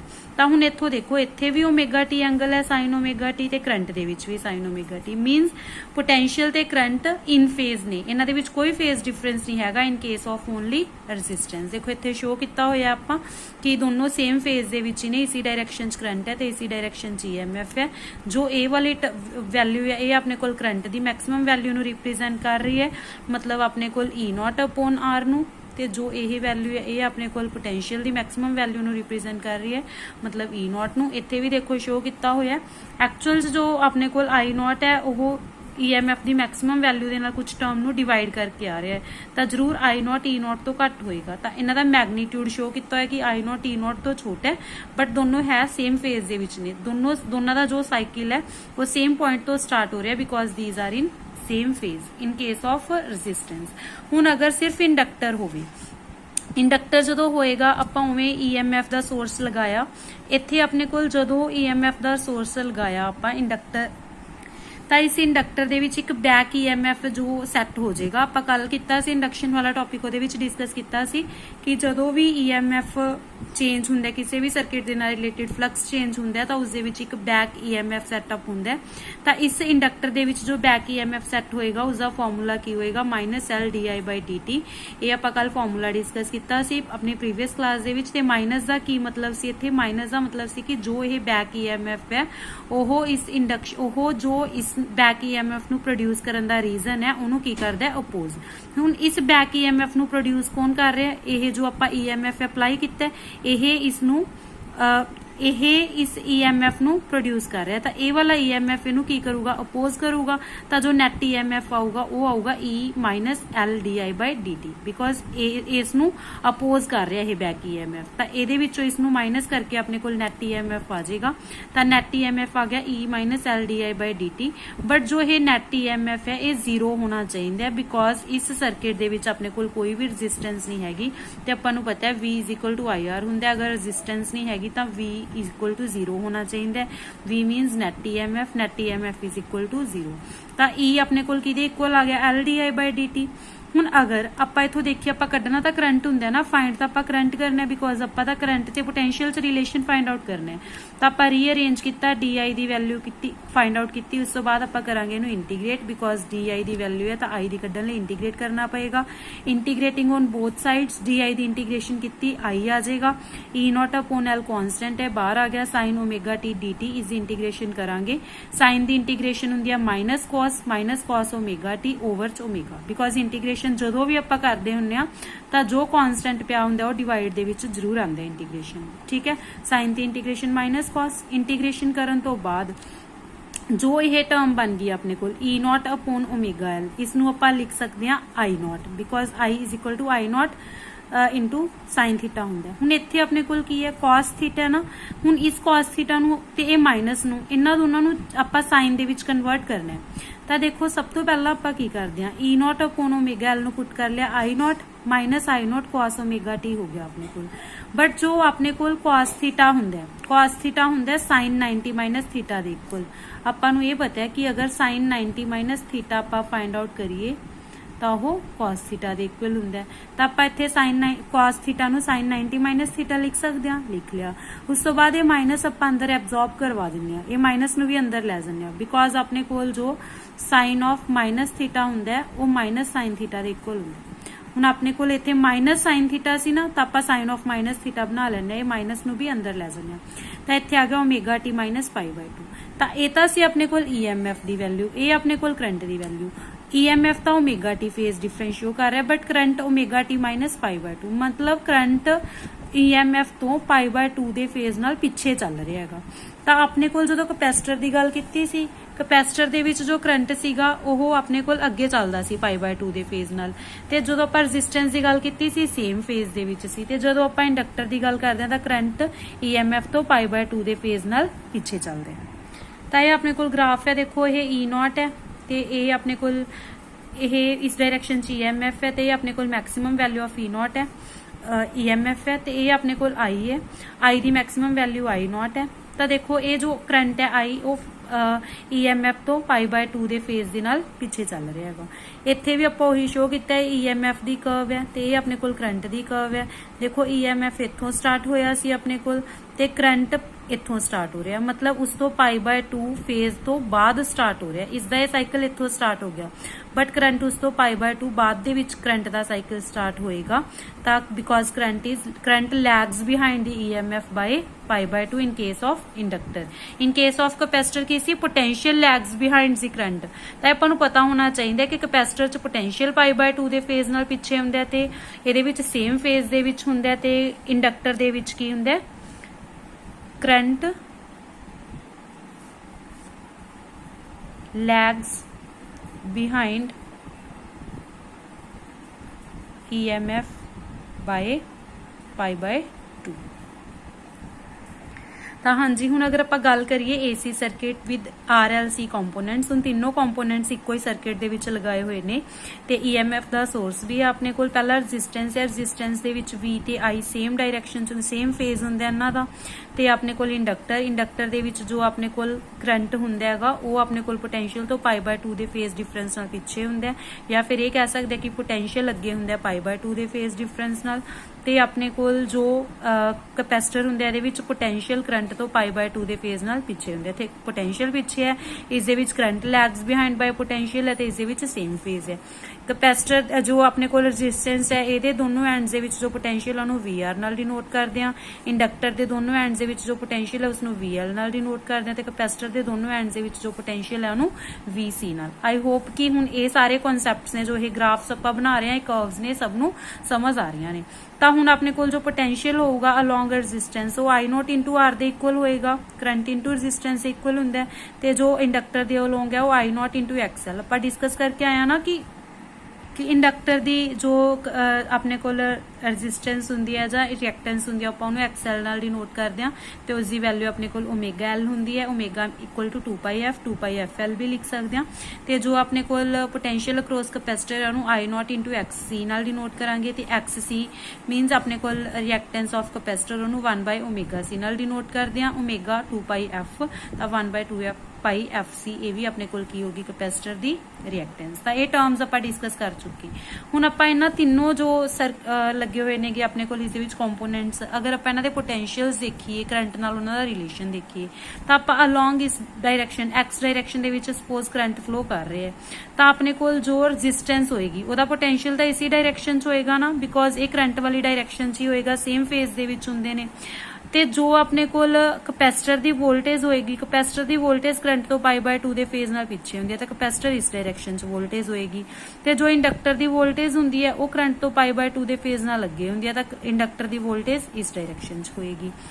ਅਗਰ ਆਪਾਂ ਮੰਨ ਕੇ ਚੱਲ ਰਹੇ ਹਾਂ, ਆਪਾਂ ਇਸ ਦੇ ਵਿੱਚ ਲੈ ਕੇ ਚੱਲ ਰਹੇ ਹਾਂ ਕਿ VL - VL ਤੇ VL ਹੈ ਜੋ potential of inductor potential of capacitor ਤੋਂ ਜ਼ਿਆਦਾ ਹੈ ਤਾਂ VL ਦੀ ਵੈਲਿਊ VC ਤੋਂ ਜ਼ਿਆਦਾ ਹੈ। ਤਾਂ ਆਪਣੇ ਕੋਲ ਜੋ ਨੈਟ ਹੋਏਗਾ, ਰਿਜ਼ਲਟੈਂਟ ਹੋਏਗਾ ਉਹਨਾਂ ਦੋਨਾਂ ਦਾ, ਉਹ ਇਸੀ ਡਾਇਰੈਕਸ਼ਨ 'ਚ ਹੋਏਗਾ ਨਾ ਜਿਸ ਡਾਇਰੈਕਸ਼ਨ ਦੇ ਵਿੱਚ ਵੱਡੀ ਵੈਲਿਊ ਹੈ। ਤਾਂ VL - VC ਇਹਨਾਂ ਦਾ ਨੈਟ ਰਿਜ਼ਲਟੈਂਟ ਹੋ ਗਿਆ। ਇਹ ਆਪਣੇ ਕੋਲ ਸਪੋਜ਼ VL ਹੈ, ਇਹ ਆਪਣੇ ਕੋਲ VC ਹੈ। ਇਹਨਾਂ ਦਾ ਜੋ ਨੈਟ ਹੋਏਗਾ VL - VC ਉਹ ਇਹ ਆਪਾਂ ਰਿਪਰੈਜ਼ੈਂਟ ਕਰ ਰਹੇ ਹਾਂ VL - VC, ਬਿਕੋਜ਼ VL ਦੇ ਵਿੱਚੋਂ ਕੁਝ ਮਾਈਨਸ ਕਰ ਰਹੇ ਹਾਂ ਤਾਂ VL ਤੋਂ ਛੋਟੀ ਵੈਲਿਊ ਹੀ ਹੋਏਗੀ। ਹੁਣ ਆਪਣੇ ਕੋਲ ਤਿੰਨੋਂ ਪੋਟੈਂਸ਼ੀਅਲਸ ਦੀ ਜਗ੍ਹਾ ਤੇ ਆਪਣੇ ਕੋਲ ਸਿਰਫ ਆ ਦੋ ਪੋਟੈਂਸ਼ੀਅਲ ਬਚੇ, ਇੱਕ VR ਵੈਕਟਰ, ਇੱਕ VL vector - VC vector, because ਇਹਨਾਂ ਦੋਨਾਂ ਦਾ ਆਪਾਂ ਰਿਜ਼ਲਟੈਂਟ ਹੀ ਲੈ ਲਿਆ ਇਹ ਵਾਲਾ। ਇਹ ਦੋ ਵੈਕਟਰਸ ਨੇ, ਇੱਕ ਇਸ ਡਾਇਰੈਕਸ਼ਨ 'ਚ ਹੈ, ਇੱਕ ਇਸ ਡਾਇਰੈਕਸ਼ਨ 'ਚ ਹੈ। ਆਪਾਂ ਪੈਰਲੋਗ੍ਰਾਮ ਲਾਅ ਲਗਾਵਾਂਗੇ ਵੈਕਟਰ ਐਡੀਸ਼ਨ ਦਾ ਤਾਂ ਇਹਨਾਂ ਦੋਨਾਂ ਦਾ ਜੋ ਰਿਜ਼ਲਟੈਂਟ ਹੋਏਗਾ ਉਹ ਇਸ ਡਾਇਰੈਕਸ਼ਨ 'ਚ ਹੋਏਗਾ। ਠੀਕ ਹੈ, parallelogram law of vector addition ਦੇ ਅਲੋਂਗ ਇਹਨਾਂ ਦੋਨਾਂ ਦਾ ਰਿਜ਼ਲਟੈਂਟ ਇਸ ਡਾਇਰੈਕਸ਼ਨ 'ਚ ਹੋਏਗਾ। ਤਾਂ ਆਪਣੇ ਕੋਲ ਜੋ ਇਹ ਵੈਲਿਊ ਹੈ VR ਹੈ, ਜੋ ਇਹ ਵੈਲਿਊ ਹੈ VL - VC ਹੈ। ਅਗਰ ਆਪਾਂ ਪਾਇਥਾਗੋਰਸ ਥਿਊਰਮ ਲਗਾ ਕੇ ਅਗਰ ਐਕਚੁਅਲ ਜੋ ਇਹਨਾਂ ਦੋਨਾਂ ਦਾ ਰਿਜ਼ਲਟੈਂਟ ਹੁੰਦਾ ਨਾ VR ਵੈਕਟਰ ਦਾ ਤੇ VL ਵੈਕਟਰ - VC ਵੈਕਟਰ ਦਾ, ਇਹਨਾਂ ਦੋਨਾਂ ਦਾ ਜੋ ਰਿਜ਼ਲਟੈਂਟ ਹੁੰਦਾ ਉਹ ਜੋ ਅਪਲਾਈਡ EMF ਦੇ ਇਕੁਅਲ ਹੁੰਦਾ ਹੈ, ਅਪਲਾਈਡ EMF ਦੇ ਇਕੁਅਲ ਹੋਣਾ ਚਾਹੀਦਾ। ਤਾਂ ਇਹ ਹੋਣਾ ਚਾਹੀਦਾ E² ਦੇ ਇਕੁਅਲ। ਅਪਲਾਈਡ EMF ਆਪਣੇ ਕੋਲ E ਦੇ equal C, E² = VR² + VL - VC the whole square, because ਆਪਾਂ ਇਸ ਤੇ ਪਾਇਥਾਗੋਰਸ ਥਿਊਰਮ ਲਗਾਤੀ। ਇਹ ਆਪਣੇ ਕੋਲ VR ਹੈ ਤੇ ਇਹ ਆਪਣੇ ਕੋਲ VL - VC ਹੈ ਤਾਂ ਇਸ ਰਾਈਟ ਐਂਗਲ ਟ੍ਰਾਇੰਗਲ ਤੇ ਪਾਇਥਾਗੋਰਸ ਥਿਊਰਮ ਲਗਾਤੀ। ਇਹ ਆਪਣੇ ਕੋਲ ਆ ਗਈ E² ਦੀ ਵੈਲਿਊ। ਠੀਕ ਹੈ, ਤਾਂ ਆਪਣੇ ਕੋਲ जो E² ਦੀ ਵੈਲਿਊ ਹੈ, ਠੀਕ ਹੈ, E² ਦੀ ਵੈਲਿਊ ਆ ਗਈ। ਆਪਾਂ ਵੈਲਿਊਜ਼ ਪੁੱਟ ਕਰਦੇ ਹਾਂ VR ਦੀ, VL ਦੀ ਤੇ VC ਦੀ, ਸਾਰੀਆਂ ਵੈਲਿਊਜ਼ ਜੋ ਆਪਾਂ ਉੱਪਰ ਡਿਸਕਸ ਕਰਕੇ ਆਏ ਆ ਉਹ ਆਪਾਂ ਕਰਤੀਆਂ ਪੁੱਟ। ਠੀਕ ਹੈ, ਅਗਰ ਆਪਾਂ ਇੱਥੇ I ਕਰੰਟ ਲੈ ਰਹੇ ਹਾਂ ਤਾਂ ਆਪਾਂ ਇੱਥੇ E ਲੈ ਲਾਂਗੇ, ਅਗਰ ਆਪਾਂ I0 ਕਰੰਟ ਲੈ ਰਹੇ ਹਾਂ ਤਾਂ ਆਪਾਂ E0 ਲੈ ਲਾਂਗੇ, ਬਿਕੋਜ਼ ਅਗਰ ਆਪਾਂ ਮੈਕਸਿਮਮ ਕਰੰਟ ਦੀ ਵੈਲਿਊ ਫਾਈਂਡ ਕਰਦੇ ਹਾਂ ਤਾਂ ਆਪਾਂ ਇੱਥੇ E0 ਲਵਾਂਗੇ। ਤਾਂ ਆਪਾਂ I0 ਲਿਆ, I0² R² ਵੈਲਿਊਜ਼ ਪੁੱਟ ਕੀਤੀਆਂ, ਕੁਝ ਨਹੀਂ ਕੀਤਾ ਉਸ ਤੋਂ। ਆਪਾਂ ਫਿਰ I0 ਨੂੰ ਕੱਢ ਲਿਆ ਇਹਨਾਂ ਦੇ ਵਿੱਚੋਂ ਕਾਮਨ ਤੇ ਆਪਾਂ ਸਕੁਅਰ ਵੀ ਹਟਾਤਾ। ਜੋ ਸਕੁਅਰ ਹਟਾਇਆ ਇੱਧਰ ਜਾ ਕੇ ਰੂਟ ਬਣ ਗਿਆ, I0² ਦਾ ਰੂਟ ਤਾਂ ਕੱਲਾ I0 ਆ ਗਿਆ ਤੇ ਇੱਥੇ ਬਚ ਗਿਆ R² + XL - XC ਦਾ ਹੋਲ ਸਕੁਅਰ। ਤਾਂ ਆਪਾਂ ਨੂੰ ਇਹ ਤਾਂ ਪਤਾ ਹੈ ਵੀ ਜੋ V ਹੁੰਦਾ ਉਹ IR ਦੇ ਇਕੁਅਲ ਹੁੰਦਾ ਹੈ। ਤਾਂ ਇਹ ਵੀ ਤਾਂ ਆਪਣੇ ਕੋਲ EMF ਹੀ ਹੈ। ਇਹ ਆਪਣੇ ਕੋਲ ਕਿਹਦਾ EMF ਹੈ? ਇਸ ਸਰਕਟ ਦਾ, ਜਿਹਦੇ ਵਿੱਚ ਇਹ ਤਿੰਨੋਂ ਐਲੀਮੈਂਟਸ, ਤਿੰਨੋਂ ਆਪਣੇ ਕੋਲ ਕੰਪੋਨੈਂਟਸ ਨੇ, ਰੈਜ਼ਿਸਟਰ ਵੀ, ਇੰਡਕਟਰ ਵੀ ਤੇ ਕੈਪੈਸਿਟਰ ਵੀ। ਤਾਂ ਇਹ ਆਪਣੇ ਕੋਲ V = IR ਹੈ। ਇਹ ਆਪਣੇ ਕੋਲ V ਹੈ ਇਹ ਆਪਣੇ ਕੋਲ ਕਰੰਟ ਹੈ I ਨੋਟ ਤੇ ਇਹ ਆਪਣੇ ਕੋਲ ਕੀ ਹੈ ਇਸ ਦੀ ਰੈਜ਼ਿਸਟੈਂਸ। ਜੋ ਆਪਣੇ ਕੋਲ ਇਸ ਦੀ ਰੈਜ਼ਿਸਟੈਂਸ ਹੁੰਦੀ ਹੈ ਇਸ ਨੂੰ ਆਪਾਂ ਇੰਪੀਡੈਂਸ ਵੀ ਬੋਲਦੇ ਹਾਂ ਜਾਂ ਫਿਰ ਬੋਲਦੇ ਹਾਂ ਇਫੈਕਟਿਵ ਰੈਜ਼ਿਸਟੈਂਸ ਆਫ ਸਰਕਿਟ ਜਾਂ ਫਿਰ ਆਪਾਂ ਬੋਲ ਸਕਦੇ ਹਾਂ ਇਹਨੂੰ ਇੰਪੀਡੈਂਸ। ਤਾਂ E naught upon I naught is equal to resistance, ਜਿਸ ਨੂੰ ਆਪਾਂ Z ਨਾਲ ਡਿਨੋਟ ਕਰਦੇ ਹਾਂ। ਇਹਨੂੰ ਆਪਾਂ ਇਫੈਕਟਿਵ ਰੈਜ਼ਿਸਟੈਂਸ ਵੀ ਬੋਲਦੇ ਹਾਂ, ਇੰਪੀਡੈਂਸ ਵੀ। ਇਹਦਾ ਇਹ ਰਿਲੇਸ਼ਨ ਹੈ। ਯਾਦ ਰੱਖਣਾ ਕਿ ਜੋ ਆਪਣੇ ਕੋਲ ਸਰਕਿਟ ਹੁੰਦਾ ਹੈ ਜਿਸ ਦੇ ਵਿੱਚ ਆਪਣੇ ਕੋਲ ਤਿੰਨੋਂ ਕੰਪੋਨੈਂਟਸ ਲੱਗੇ ਹੋਏ ਨੇ, ਰੈਜ਼ਿਸਟਰ, ਇੰਡਕਟਰ ਤੇ ਕੈਪੈਸਿਟਰ, ਉਹਦਾ ਆਪਣੇ ਕੋਲ ਇਹ ਨੈਟ ਰੈਜ਼ਿਸਟੈਂਸ ਹੈ ਜਿਸ ਨੂੰ ਆਪਾਂ ਇੰਪੀਡੈਂਸ ਵੀ ਬੋਲਦੇ ਹਾਂ। ਹੁਣ ਇੱਥੇ ਜ਼ਰੂਰੀ ਨਹੀਂ ਕਿ VL VC ਤੋਂ ਜ਼ਿਆਦਾ ਹੋਵੇ, VC ਵੀ VL ਤੋਂ ਜ਼ਿਆਦਾ ਹੋ ਸਕਦਾ ਹੈ। ਫਿਰ ਆਪਣੇ ਕੋਲ ਜੋ ਨੈਟ ਰੈਜ਼ਿਸਟੈਂਸ ਨੈਟ ਵੋਲਟੇਜ ਆ ਜਾਏਗੀ ਉਹ ਇਸ ਡਾਇਰੈਕਸ਼ਨ 'ਚ ਆ ਜਾਂਦੀ ਤੇ ਆਪਾਂ ਲਿਖਦੇ VC ਮਾਈਨਸ VL। ਤਾਂ ਉਸ ਕੇਸ ਦੇ ਵਿੱਚ ਇੱਥੇ XC ਮਾਈਨਸ XL ਆ ਜਾਂਦਾ। ਤਾਂ ਅਗਰ ਆਪਾਂ XL ਦੀ ਵੈਲਿਊ ਪੁੱਟ ਕਰੀਏ ਓਮੇਗਾ L ਤੇ XC ਦੀ ਵੈਲਿਊ ਪੁੱਟ ਕਰੀਏ 1/ω_C, ਉਹ ਵੈਲਿਊਜ਼ ਪੁੱਟ ਕਰਕੇ ਵੀ ਇਹ ਵੀ ਆਪਣੇ ਕੋਲ ਕੀ ਬਣਦਾ ਇੰਪੀਡੈਂਸ ਦਾ ਰਿਲੇਸ਼ਨ। ਅਗਰ ਆਪਾਂ ਦੇਖੀਏ ਇਹ ਆਪਣੇ ਕੋਲ ਇੱਕ ਇੰਪੀਡੈਂਸ ਟ੍ਰਾਇੰਗਲ ਬਣਾ ਸਕਦੇ ਹਾਂ ਆਪਾਂ ਇੱਥੋਂ। R ਇੱਕ ਡਾਇਰੈਕਸ਼ਨ ਦੇ ਵਿੱਚ ਹੋ ਗਿਆ, XL ਮਾਈਨਸ XC ਉਸ ਤੋਂ ਪਰਪੈਂਡੀਕੂਲਰ ਡਾਇਰੈਕਸ਼ਨ 'ਚ ਹੋ ਗਿਆ। ਤਾਂ ਆਪਾਂ ਇਹਨਾਂ ਤੇ ਪਾਇਥਾਗੋਰਸ ਥਿਊਰਮ ਲਗਾਈਏ ਤਾਂ ਆਪਾਂ ਨੂੰ ਕਿਹਦੀ ਵੈਲਿਊ ਮਿਲ ਜੇਗੀ Z ਦੀ, R² plus XL minus XC²। ਤਾਂ ਜੋ ਇਹ ਟ੍ਰਾਇੰਗਲ ਹੈ ਜਿਸ ਤੋਂ ਆਪਾਂ ਨੂੰ ਇੰਪੀਡੈਂਸ ਦੀ ਵੈਲਿਊ ਮਿਲ ਰਹੀ ਹੈ ਇਸ ਨੂੰ ਆਪਾਂ ਬੋਲਦੇ ਹਾਂ ਇੰਪੀਡੈਂਸ ਟ੍ਰਾਇੰਗਲ। ਤਾਂ ਜੋ ਇਹ ਗ੍ਰਾਫ ਹੈ ਇਹ ਕਲੀਅਰ ਹੋਣਾ ਚਾਹੀਦਾ, ਜੋ ਇਹ ਵੈਲਿਊਜ਼ ਨੇ ਇਹ ਵੀ ਕਲੀਅਰ ਹੋਣੀਆਂ ਚਾਹੀਦੀਆਂ ਨੇ, ਤੇ ਜੋ ਇਹ ਆਪਣੇ ਕੋਲ ਇਫੈਕਟਿਵ ਰੈਜ਼ਿਸਟੈਂਸ ਦਾ ਇੰਪੀਡੈਂਸ ਦਾ ਰਿਲੇਸ਼ਨ ਹੈ ਇਹ ਵੀ ਸਭ ਨੂੰ ਕਲੀਅਰ ਹੋਣਾ ਚਾਹੀਦਾ। ਮੋਸਟ ਇੰਪੋਰਟੈਂਟ ਰਿਲੇਸ਼ਨ ਹੈ ਇਹ ਜੋ ਆਪਾਂ ਡਿਸਕਸ ਕੀਤਾ ਹੈ। ਨਿਊਮੈਰੀਕਲਸ ਵੀ ਸੋਲਵ ਕਰ ਸਕਦੇ ਹਾਂ ਆਪਾਂ ਇਹਦੇ ਨਾਲ। ਨਿਊਮੈਰੀਕਲਸ ਕਿਸੇ ਵੀ ਟੌਪਿਕ ਦੇ ਨਾਲ ਸੋਲਵ ਕਰ ਸਕਦੇ ਹਾਂ। ਅਗਰ ਆਪਾਂ ਨੂੰ ਕੋਈ ਸਿਰਫ ਇੰਡਕਟਰ ਹੈ ਕਿਸੇ ਸਰਕਿਟ ਦੇ ਵਿੱਚ, ਇੰਡਕਟਰ ਦੀ ਰੈਜ਼ਿਸਟੈਂਸ ਪਤਾ ਹੈ ਆਪਾਂ ਨੂੰ, ਇੰਡਕਟੈਂਸ ਪਤਾ ਹੈ, ਤਾਂ ਆਪਾਂ F ਦੀ ਵੈਲਿਊ ਫਾਈਂਡ ਆਊਟ ਕਰਨੀ ਹੋਵੇ ਫ੍ਰੀਕੁਐਂਸੀ ਦੀ ਤਾਂ ਆਪਾਂ ਫਾਈਂਡ ਆਊਟ ਕਰ ਸਕਦੇ ਹਾਂ। ਸਿਮਿਲਰਲੀ ਕਿਸੇ ਵੀ ਰਿਲੇਸ਼ਨ ਨੂੰ ਯੂਜ਼ ਕਰਕੇ ਨਿਊਮੈਰੀਕਲ ਆਪਾਂ ਸੋਲਵ ਕਰ ਸਕਦੇ ਹਾਂ। ਅਗਰ ਆਪਾਂ ਨੂੰ ਇਸ ਦੀ ਜੋ ਰੈਜ਼ਿਸਟੈਂਸ ਹੈ ਹਰ ਇੱਕ ਐਲੀਮੈਂਟ ਦੀ ਉਹ ਪਤਾ ਹੋਣੀ ਚਾਹੀਦੀ ਹੈ ਕਿ ਕੀ ਫਾਰਮੂਲਾ ਹੈ, ਤੇ ਅਗਰ ਆਪਾਂ ਤਿੰਨੋਂ ਐਲੀਮੈਂਟਸ ਲਗਾਈਏ ਕਿਸੇ ਸਰਕਿਟ ਦੇ ਵਿੱਚ ਉਹਦੀ ਵੀ ਇਫੈਕਟਿਵ ਰੈਜ਼ਿਸਟੈਂਸ ਕਲੀਅਰ ਹੋਣੀ ਚਾਹੀਦੀ ਹੈ। ਇਹਨਾਂ ਨੂੰ ਆਪਾਂ ਨਿਊਮੈਰੀਕਲਸ ਵੀ ਯੂਜ਼ ਕਰ ਸਕਦੇ ਹਾਂ ਤੇ ਐਜ਼ ਇਟ ਇਜ਼ ਆਪਾਂ ਨੂੰ ਇਹਦੇ ਐਕਸਪ੍ਰੈਸ਼ਨਸ ਵੀ ਪਤਾ ਹੋਣੇ ਚਾਹੀਦੇ ਆ। यूनिट्स अपने कोल जो इंपीडेंस है ਉਹਦੇ ਵੀ ओहम ही होंगे बिकॉज है ਤਾਂ ਇਹ ਰੈਜ਼ਿਸਟੈਂਸ ਹੀ ਤੇ ਰੈਜ਼ਿਸਟੈਂਸ ਦੇ ਯੂਨਿਟਸ ਕੀ ਹੁੰਦੇ ਆ ओहम।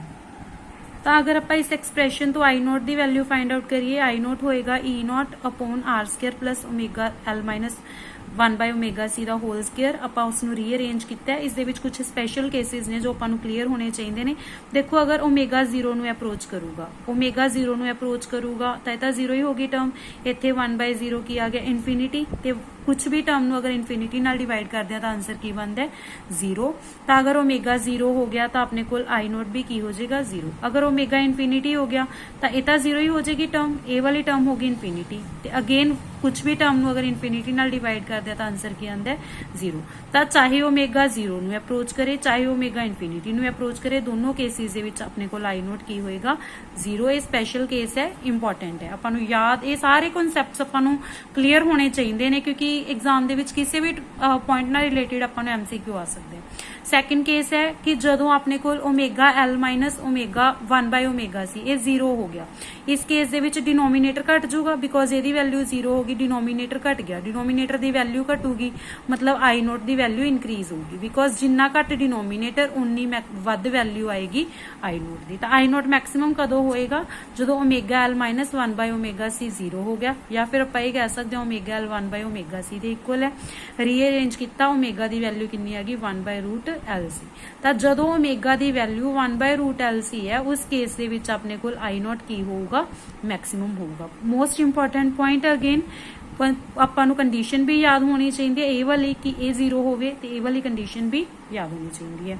ਉਸ ਤੋਂ ਬਾਅਦ ਆਪਾਂ ਨੂੰ ਅਗਰ ਓਮੇਗਾ 1/√LC ਹੋ ਗਿਆ ਤਾਂ ਉਸ ਕੇਸ ਦੇ ਵਿੱਚ I ਦੀ ਵੈਲਿਊ ਕਿੰਨੀ ਹੋ ਜਾਏਗੀ, I ਨੋਟ ਦੀ ਵੈਲਿਊ ਹੋ ਜਾਏਗੀ E ਨੋਟ ਅਪੋਨ R। ਤਾਂ ਇਸ ਕੇਸ ਦੇ ਵਿੱਚ ਆਪਣੇ ਕੋਲ ਇੰਪੀਡੈਂਸ ਮਿਨੀਮਮ ਹੋਗੀ ਤੇ ਕਰੰਟ ਕੀ ਹੋ ਗਿਆ ਮੈਕਸਿਮਮ ਹੋ ਗਿਆ। ਆਪਾਂ ਨੂੰ ਇਹ ਵੀ ਪਤਾ ਵੀ ਓਮੇਗਾ 2πf ਦੇ ਇਕੁਅਲ ਹੁੰਦਾ। ਤਾਂ ਅਗਰ ਆਪਾਂ ਗੱਲ ਕਰੀਏ ਇਸ ਕੇਸ ਦੀ ਜਿਸ ਦੇ ਵਿੱਚ ਓਮੇਗਾ L ਮਾਈਨਸ 1/ω_C 0 ਹੋ ਗਿਆ, ਇਸ ਕੇਸ ਦੇ ਵਿੱਚ ਆਪਾਂ ਜੋ ਫ੍ਰੀਕੁਐਂਸੀ ਹੁੰਦੀ ਹੈ ਉਸ ਨੂੰ ਆਪਾਂ ਕਹਿੰਦੇ ਆ ਰੈਜ਼ੋਨੈਂਟ ਔਰ ਨੈਚੁਰਲ ਫ੍ਰੀਕੁਐਂਸੀ। ਤਾਂ ਰੈਜ਼ੋਨੈਂਸ ਔਰ ਨੈਚੁਰਲ ਫ੍ਰੀਕੁਐਂਸੀ ਕਦੋਂ ਹੁੰਦੀ ਹੈ ਜਦੋਂ ਆਪਣੇ ਕੋਲ ਇੰਡਕਟਰ ਦੀ ਜੋ ਰੈਜ਼ਿਸਟੈਂਸ ਹੈ ਤੇ ਕੈਪੈਸਿਟਰ ਦੀ ਜੋ ਰੈਜ਼ਿਸਟੈਂਸ ਹੈ ਉਹ ਬਰਾਬਰ ਹੋਣ। ਉਸ ਕੇਸ ਤੇ ਜੋ ਫ੍ਰੀਕੁਐਂਸੀ ਹੁੰਦੀ ਹੈ ਆਪਾਂ ਉਸ ਨੂੰ ਕਹਿੰਦੇ ਆ ਰੈਜ਼ੋਨੈਂਟ ਫ੍ਰੀਕੁਐਂਸੀ। ਠੀਕ ਹੈ, ਤਾਂ omega R 2 2πfR because resonant frequency है तो जो एंगुलर फ्रीकुएंसी है उन्होंने भी आप रेजोनेंट एंगुलर फ्रीकुएंसी कहांगे। तो एफ की वैल्यू अपने को 2π/f(r) is equal to 1/√LC हो जाएगा, बिकॉज ओमेगा की वैल्यू 1/√LC है। तो इतों रीअरेंज करके आप फ्रीकुएंसी की वैल्यू भी कट सकते हैं 1/2π√LC। ये अपने को ओमेगा की वैल्यू है तो ये अपने को फ्रीकुएंसी की वैल्यू है। ये भी अपने को रेजोनेंट ओमेगा, ये अपने को रेजोनेंट फ्रीकुएंसी है। सारे रिलेशनस याद होने चाहिए ने, पता होने चाहिए ने कि रिलेशनस कदों कदों बनते हैं। जो अपने को आई नॉट मैक्सीमम होएगा उदों अपने को कंडीशनस ने। उस तो बाद रेजोनेंस कदों होंदी है, ये भी कंडीशन इंपॉर्टेंट है। कदों होंदी है रेजोनेंस आपां हुणे डिस्कस किया जो अपने को इंडक्टर की रिएक्टेंस ते कैपेसिटर की रिएक्टेंस इक्वल होण। उस तो बाद इस दे विच पावर डिसिपेटेड है जिहड़ी मैक्सीमम हुंदी है, पावर डिसिपेटेड मैक्सीमम हुंदी है ते किहदे इक्वल हुंदी है ई दी रूट मीन स्केयर वैल्यू दा square upon capital R minus resistance.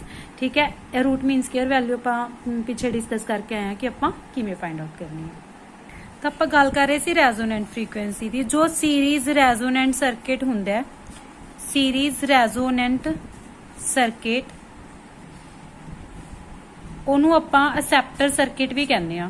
Series resonant circuit नू आपां असैप्टर सर्किट भी कहने आ। क्यों कहने आ असैप्टर सर्किट? बिकॉज अगर आप बहुत सारिया फ्रीकुएंसीज दिने आ, इसनू बहुत सारिया फ्रीकुएंसीज उसदे विचों पास हो रही ने, तो सिर्फ बाकी सारिया फ्रीकुएंसीज रिजैक्ट करके ये सिर्फ FR नू असैप्ट करेगा। तो ये सिर्फ FR फ्रीकुएंसी नू असैप्ट करेगा, मीनस 1/2π√LC वाली वैल्यू नू असैप्ट करेगा। अगर सीरीज रेजोनेंट सर्किट की गल करिए, यह सिर्फ इस फ्रीकुएंसी नू असैप्ट करेगा, बाकी सारिया फ्रीकुएंसीज नू रिजैक्ट करके। तो सीरीज रेजोनेंट सर्किट नू आपां असैप्टर सर्किट भी बोलते हैं। ये भी कॉन्सैप्ट जो पॉइंट है ये इंपॉर्टेंट है, माइंड दे विच रखने। हाँ जी, नैक्सट टॉपिक आप डिस्कस करते हैं DC circuit. DC circuit containing RLC, एक ऐसा डीसी सर्किट जिस रजिस्टेंस इंडक्टर ते कैपेसिटर इन सीरीज अटैच किए। बट इस की डिफरेंस है प्रीवियस आर्टिकल के नालों, उस आप इतने AC सोर्स लगाया सी, इतने आप DC सोर्स लगा रहे हैं। ठीक है, आप सैल या बैटरी लगा रहे हैं तो DC सोर्स लगा रहे हैं, तो ये अपने को DC सर्किट हो गया। जो आप स्विच क्लोज करांगे तो positive to negative terminal current flow करेगा, तो इस डायरेक्शन के करंट की होएगा, फ्लो होएगा। तो जो पोटेंशियल है अगर सीरीज दे विच होण तो पोटेंशियल की होएगा, तिन्ना दे पोटेंशियल्स दा सम टोटल पोटेंशियल दे इक्वल होएगा। इत्थे सपोज अपने कोल VR हो रहा है ते इत्थे अपने कोल VL ते इत्थे अपने कोल VC। ये सीरीज दे विच ने सिर्फ तां, अगर पैरेलल दे विच होण तां VR is equal to VC and VC is equal to VL, मतलब तीनों आपस दे विच की होणगे, इक्वल होणगे VR, VL ते VC। उसनू सॉल्व करना बहुत ईजी है, उत्थों आप ईजीली करंट की वैल्यू फाइंड आउट कर सकते हैं। बट इस दे विच आपां नूं थोड़ा जा जो कॉम्प्लीकेटेड है इस आर्टिकल नूं सॉल्व करना, जदों RL ते C की ने सीरीज दे विच ने। तो देखो पोटेंशियल का सम होएगा, तीनों पोटेंशियल के सम पोटेंशियल का सम होएगा टोटल पोटेंशियल के equal. VR plus VL plus VC is equal to total potential. तो V is equal to VR plus VL plus VC। हुण आपां नूं पोटेंशियल्स फाइंड आउट करने पैणगे कल्ले कल्ले कंपोनेंट दे। सब तो पहला पोटेंशियल फॉर रेजिस्टेंस आपां नूं पता है V is equal to IR हुंदा है, तो VR की वैल्यू तो IR होगी, आपां पुट करती। उस बाद VL, जो VL हुंदा इंडक्टर दे अलोंग पोटेंशियल, वो अपने कोल हुंदा LdI/dt दे इक्वल। आपां प्रीवियस आर्टिकल्स दे विच डिस्कस करके आए अपने प्रीवियस लैक्चर्स दे विच कि जो इंडक्टर दा पोटेंशियल हुंदा वो LdI/dt हुंदा। What is L is inductance. ते उस तो बाद VC पोटेंशियल फॉर कैपेसिटर की हुंदा अपने कोल, देखो Q is equal to C, V हुंदा तो V is equal to 1/C into Q हो गया।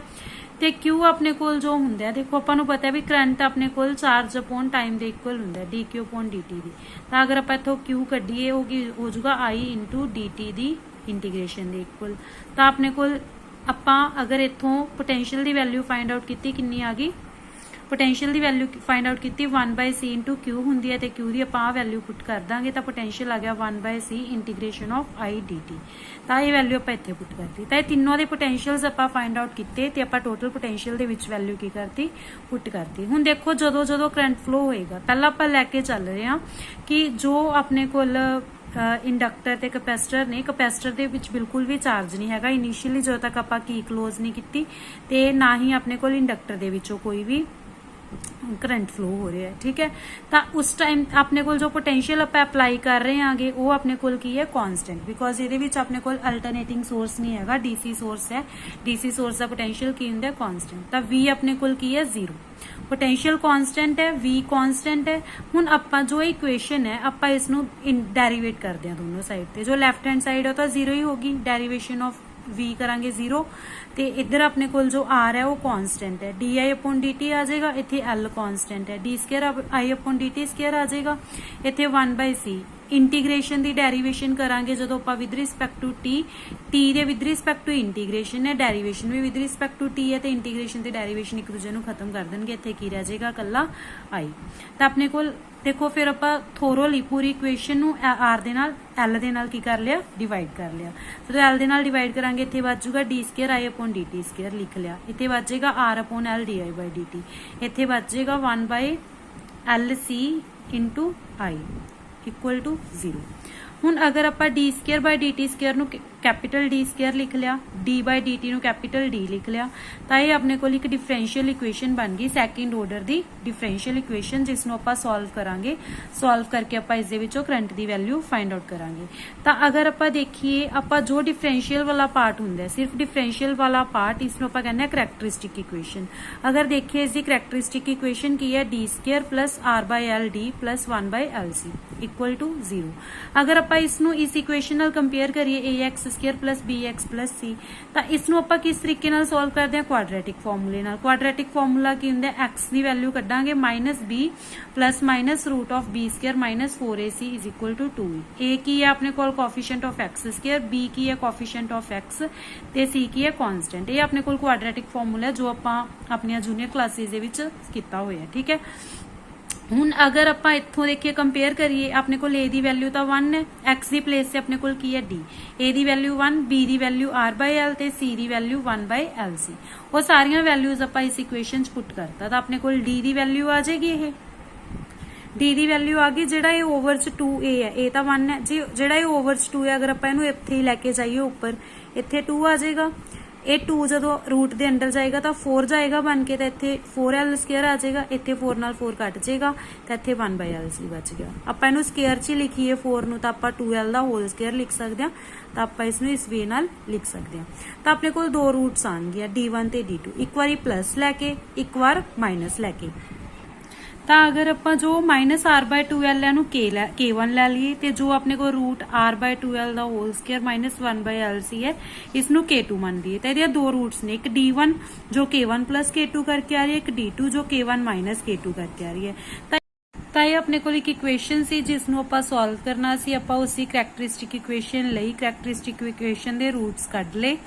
तो यह अपने को मैथेमैटिकल फॉर्मूलाज ने इसनों सॉल्व करन दे, मैथेमैटिकल डेरीवेशनस ने, इस तरीके नाल आप आई दी वैल्यू फाइंड आउट करनी है। तो D1 ते D2 तो आ गए, बट इस दे विच अपने को 2 पार्ट्स हैं, एक माइनस r/2l, एक root of r/2l square minus 1/LC। इसनों आप K1 ले लिया सी, इसनों आप K2 ले लिया सी। हुण इससे स्पेशल केसेस ने, जो ये K2 की वैल्यू है ये पॉजिटिव भी हो सकती है, ये नेगेटिव भी हो सकती है, ये 0 भी हो सकती है। तो अगर आप देखिए पहला इसकी वैल्यू आप लैके चलिए पॉजिटिव, ये पॉजिटिव कदों होएगी जो r/2l का स्केयर 1/LC तो ग्रेटर होएगा। तो r/2l का स्केयर 1/LC तो ग्रेटर है, उस टाइम ते K2 की होएगा पॉजिटिव। K2 पॉजिटिव हो गया तो K2 की कुछ ना कुछ वैल्यू होगी, तो K1 प्लस K2 की अलग वैल्यू होगी, K1 माइनस K2 की अलग वैल्यू। तो इस तरीके नाल इहदियां जिहड़ियां दोनों रूट सारियां ने D1 ते D2 वो रियल भी होणगियां ते अनइक्वल भी होणगियां, ते आपां नूं ओवर डैम्प्ड रिस्पॉन्स देणगियां। ओवर डैम्प्ड रिस्पॉन्स का मतलब की हुंदा, हुण देखो ओवर डैम्प्ड रिस्पॉन्स का मतलब यह ज्यादा टाइम नहीं लगता, इस दे विच ज्यादा टाइम नहीं लगता to reach a steady state. Means अपने कोल जिवें इत्थे टाइम है, ठीक है, इस साइड ते अपने कोल करंट है, तो अपने कोल थोड़े टाइम च ये स्टेडी स्टेट दे विच पहुंच जाता है। ठीक है, स्टेडी स्टेट इस तरीके नाल थोड़े टाइम दे विच ये स्टेडी स्टेट दे विच पहुंच जाता है। तो ये अपने कोल होएगा ओवर डैम्प्ड रिस्पॉन्स, जिहदे विच अपने कोल थोड़ा टाइम लगता है स्टेडी स्टेट ते पहुंचण दे लई। ये कदों होएगा जदों K2 की वैल्यू पॉजिटिव होएगी, that is r/2l square is greater than 1/LC। हुण इत्थे आपां नूं क्वेश्चन बनदा है कि DC सर्किट दे विच अपने कोल ओवर डैम्प्ड रिस्पॉन्स कदों होएगा। ठीक है, ओवर डैम्प्ड रिस्पॉन्स कदों होएगा जदों r/2l स्केयर की वैल्यू ग्रेटर दैन होएगी 1/LC। ਤਾਂ ਆਪਣੇ ਕੋਲ d ਦੀਆਂ ਦੋ ਰੂਟਸ ਆ ਗਈਆਂ, ਇੱਕ k1 ਮਾਈਨਸ k2, ਇੱਕ k1 ਪਲੱਸ k2। ਇਸ ਤਰੀਕੇ ਨਾਲ ਲਿਖਾਂਗੇ ਤਾਂ ਇਹ ਆਪਣੇ ਕੋਲ d1 ਰੂਟਸ ਆ ਗਈਆਂ, ਤਾਂ ਇਸ ਨੂੰ ਆਪਾਂ ਐਵੇਂ ਵੀ ਲਿਖ ਸਕਦੇ ਹਾਂ ਲੈਫਟ ਹੈਂਡ ਸਾਈਡ ਤੇ ਰੀਅਰੇਂਜ ਕਰਕੇ। ਤਾਂ ਜੋ ਇਹ ਆਪਣੇ ਕੋਲ ਇਕੁਏਸ਼ਨ ਸੀ, ਇਸ ਇਕੁਏਸ਼ਨ ਨੂੰ ਅਗਰ ਆਪਾਂ ਸੋਲਵ ਕੀਤਾ, ਸੋਲਵ ਕਰਕੇ ਇਸ ਦੇ ਫੈਕਟਰਸ ਬਣ ਜਾਣਗੇ ਇਹ k1 ਤੇ k2 ਦੀ ਵੈਲਿਊ r l ਤੇ c ਦੀ ਫਾਰਮ ਚ ਆਪਾਂ ਨੂੰ ਪਤਾ ਨੇ, ਤਾਂ ਇਹ ਉਸ ਇਕੁਏਸ਼ਨ ਦੇ ਬਣ ਗਏ ਫੈਕਟਰਸ। ਆਪਾਂ ਫੈਕਟਰਸ ਪੁੱਟ ਕਰਤੇ ਉਸ ਕੁਆਡਰੇਟਿਕ ਇਕੁਏਸ਼ਨ ਦੀ ਪਲੇਸ ਤੇ, ਆਪਾਂ ਕੀ ਪੁੱਟ ਕਰਤੇ ਉਹਦੇ फैक्टर्स पुट करके आ चीज आ गई। हुण ये अपने कोल मैथमेटिकल इक्वेशंस ने, अगर इस तरीके की इक्वेशन बने तो अपने कोल इसदा जो मतलब इसदा जो सोल्यूशन हुंदा है, आई दा सोल्यूशन की होएगा c1 e दी power k1 plus k2 into T plus c2 e दी power k1 minus k2 into T. जे दोनों रूट्स ਜਿਹੜੀਆਂ ਨੇ ਆਪਣੇ ਕੋਲ, ਇੱਕ ਵਾਰ ਆਪਾਂ k1 माइनस k2 ਲੈਣਾ, ਇੱਕ ਵਾਰ k1 plus k2 into T. ਇਹ ਆਪਣੇ ਕੋਲ ਰੂਟਸ टी ਕਿਉਂ ਲਿਆ, ਬਿਕੋਜ਼ ਆਪਣੇ ਕੋਲ ਜੋ ਡੈਰੀਵੇਟਿਵ ਹੈ ਕੈਪੀਟਲ ਜੋ d ਸੀ, ਆਪਾਂ d ਬਾਈ dt ਨੂੰ ਲੈ ਕੇ ਚੱਲੇ ਸੀ, ਠੀਕ ਹੈ। ਜੇ ਇੱਥੇ d ਬਾਈ dx ਹੁੰਦਾ ਤਾਂ ਆਪਾਂ ਇੱਥੇ x ਲਿਖਦੇ, ਹੁਣ ਇੱਥੇ t ਸੀ ਤਾਂ ਆਪਾਂ t ਲਿਖਿਆ। ਤੇ ਇਹ ਕਨਸਟੈਂਟਸ ਨੇ c1 c2, ਇਹਨੂੰ ਬਾਉਂਡਰੀ ਕੰਡੀਸ਼ਨਸ ਜੋ ਆਪਣੇ ਕੋਲ ਗਿਵਨ ਹੁੰਦੀਆਂ ਨੇ ਆਪਾਂ ਉਹਨਾਂ ਨੂੰ ਯੂਜ਼ ਕਰਕੇ ਸੋਲਵ ਕਰ ਸਕਦੇ ਹਾਂ। k1 k2 ਵੀ ਤੁਹਾਨੂੰ ਪਤਾ ਹੈ, ਅਗਰ ਆਪਾਂ ਨੂੰ ਇਸ ਦੇ ਨਾਲ ਰਿਲੇਟਡ ਕੋਈ ਨਿਊਮੈਰੀਕਲ ਆਂਦਾ ਤਾਂ ਆਪਾਂ ਸੋਲਵ ਕਰ ਸਕਦੇ ਹਾਂ, ਅਗਰ ਆਪਾਂ ਨੂੰ ਰਿਲੇਸ਼ਨ ਪਤਾ ਹੋਵੇ ਤੇ ਸਾਰੀਆਂ ਵੈਲਿਊਜ਼ ਵੀ ਪਤਾ ਹੋਣ, k1 k2 ਕੀ ਹੁੰਦਾ ਉਹ ਵੀ ਪਤਾ ਹੋਵੇ, ਠੀਕ ਹੈ। ਉਸ ਤੋਂ ਬਾਅਦ ਅਗਰ k2 ਨੈਗੇਟਿਵ ਹੈ, k2 ਨੈਗੇਟਿਵ ਕਦੋਂ ਹੋਏਗਾ, ਜਦੋਂ r/2l ਸਕੁਅਰ ਲੈਸ ਦੈਨ ਹੋਏਗਾ 1/lc ਤੋਂ, ਤਾਂ k2 negative means r/2l square is less than 1/lc। ਤਾਂ ਇਸ ਟਾਈਮ ਤੇ ਰੂਟਸ ਕੰਪਲੈਕਸ ਕੰਜੂਗੇਟ ਹੋਣਗੀਆਂ, ਕਿਉਂਕਿ ਨੈਗੇਟਿਵ ਆ ਗਿਆ, ਅੰਡਰ ਦੀ रूट ਨੈਗੇਟਿਵ ਆ ਗਿਆ, ਤਾਂ ਕੰਪਲੈਕਸ ਰੂਟਸ ਹੋਣਗੀਆਂ। ਤੇ ਕੰਪਲੈਕਸ ਰੂਟਸ ਹਮੇਸ਼ਾ ਆਪਣੇ ਕੋਲ ਪੇਅਰਸ ਦੇ ਵਿੱਚ ਐਗਜ਼ਿਸਟ ਕਰਦੀਆਂ ਨੇ, ਤਾਂ ਆਪਣੇ ਕੋਲ ਇੱਕ ਪੇਅਰ ਹੋਏਗਾ ਕੰਪਲੈਕਸ ਰੂਟਸ ਦਾ, ਜਿਸ ਨੂੰ ਆਪਾਂ ਕੰਪਲੈਕਸ ਕੰਜੂਗੇਟ ਬੋਲ ਦਿੰਦੇ ਆ। ਤੇ ਇਹ ਆਪਾਂ ਨੂੰ ਅੰਡਰ ਡੈਂਪਡ ਰਿਸਪੌਂਸ ਦੇਣਗੀਆਂ। ਉਸ ਦੇ ਵਿੱਚ ਓਵਰ ਡੈਂਪਡ ਰਿਸਪੌਂਸ ਸੀ ਜਦੋਂ ਆਪਣੇ ਕੋਲ k2 ਪੋਜ਼ਿਟਿਵ ਸੀ। ਓਵਰ ਡੈਂਪਡ ਦਾ ਮਤਲਬ ਕਿ ਥੋੜਾ ਟਾਈਮ ਲਿਆ ਸੀ ਸਟੇਡੀ ਸਟੇਟ ਦੇ ਵਿੱਚ ਪਹੁੰਚਣ ਲਈ। ਅੰਡਰ ਡੈਂਪਡ ਦਾ ਮਤਲਬ ਕੀ ਹੁੰਦਾ ਕਿ ਇਸ ਦੇ ਵਿੱਚ ਸਟੇਡੀ ਸਟੇਟ ਦੇ ਵਿੱਚ ਪਹੁੰਚਣ ਦੇ ਲਈ ਥੋੜਾ ਜਿਹਾ ਟਾਈਮ ਲੱਗਦਾ ਹੈ, ਇਸ ਤਰੀਕੇ ਨਾਲ ਪਹੁੰਚਦਾ ਹੈ ਸਟੇਡੀ ਸਟੇਟ ਦੇ ਵਿੱਚ, ਠੀਕ ਹੈ। ਇਹਨੂੰ ਬੋਲਦੇ ਆ ਅੰਡਰ ਡੈਂਪਡ ਰਿਸਪੌਂਸ। ਕਦੋਂ ਹੁੰਦਾ ਅੰਡਰ ਡੈਂਪਡ ਰਿਸਪੌਂਸ, ਜਦੋਂ r/2l square is less than 1/lc ਹੈ।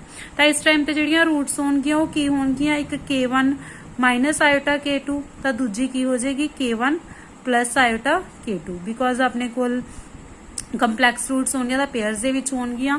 ਤਾਂ ਆਪਣੇ ਕੋਲ ਆਇਓਟਾ ਦੇ ਪਲੇਸ ਤੇ ਇੱਥੇ ਮੈंने j ਨਾਲ ਰਿਪਰੈਜ਼ੈਂਟ ਕੀਤਾ ਹੋਇਆ, ਬਿਕੋਜ਼ i ਦੇ ਨਾਲ ਕਰੰਟ ਦੇ ਨਾਲ ਕਨਫਿਊਜ਼ ਨਾ ਹੋ ਜਾਓ ਤੁਸੀਂ। ਤਾਂ ਇਹ ਜੋ j ਹੈ ਇਹ ਕੰਪਲੈਕਸ ਪਾਰਟ ਨੂੰ ਰਿਪਰੈਜ਼ੈਂਟ ਕਰ ਰਿਹਾ, ਤਾਂ ਇਹ ਦੋ ਰੂਟਸ ਨੇ। ਤਾਂ ਇਸ ਤਰੀਕੇ ਨਾਲ ਆਪਣੇ ਕੋਲ ਇੱਕ ਤਾਂ d ਦੀ ਵੈਲਿਊ ਇਹ ਹੋ ਜਾਏਗੀ, ਇੱਕ ਆਪਣੇ ਕੋਲ k1 ਪਲਸ ਆਇਓਟਾ k2।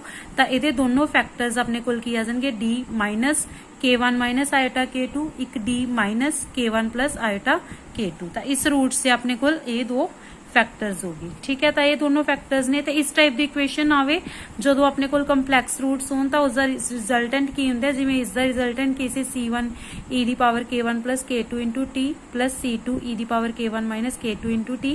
इसका होगा अपने को e दी power k1 t, real part है जो अगे लिखना होंगे, तो इमेजिनरी पार्ट्स अपने को ब्रैकेट दे विच c1 cos k2t plus c2 sin k1t। एक बार cos लेना, एक बार sin लेना, तो अपने को इत्थे भी सॉरी k2 ही आएगा। एक रियल पार्ट तो बाहर ही लिख लिया, कंपलैक्स पार्ट का एक बार अपने cos थीटा लेना, एक बार sin का लेना, ठीक है। तो c1 c2 की ने कॉन्स्टेंट्स। उस तो बाद जे k2 0 हो जाए, k2 0 मीनस r/2l दा होल स्क्वायर 1/lc दे इक्वल हो जाए। इस टाइम ते अपने कोल की होएगा, देखो अगर k2 0 हो गया तो अपने को फैक्टर्स की बन जाएंगे, अपने को सिंपली की बचा उत्थे d square minus k square, तो ਉਹਦੇ factors d minus k1 into d minus k1 ही बच जाएंगे। तो ये अपने को d की वैल्यू की आ जाएगी। अगर दोनों रूट्स सेम आन, दोनों रूट्स सेम आन इस टाइप की इक्वेशन दियां दोनों रूट्स सेम होन तो उसका आप सोल्यूशन लिखते होंगे आ e दी power k1t c1 plus c2 into T. तो इस टाइप का जो दोनों रूट्स सेम ने उस टाइम ते अपने को इस टाइप का रिलेशन होंगे, exponential of root into T plus c1 plus c2 into T. तो ये अपने को रिजल्टेंट कदों होएगा, जो अपने को की होगा k2 की वैल्यू 0।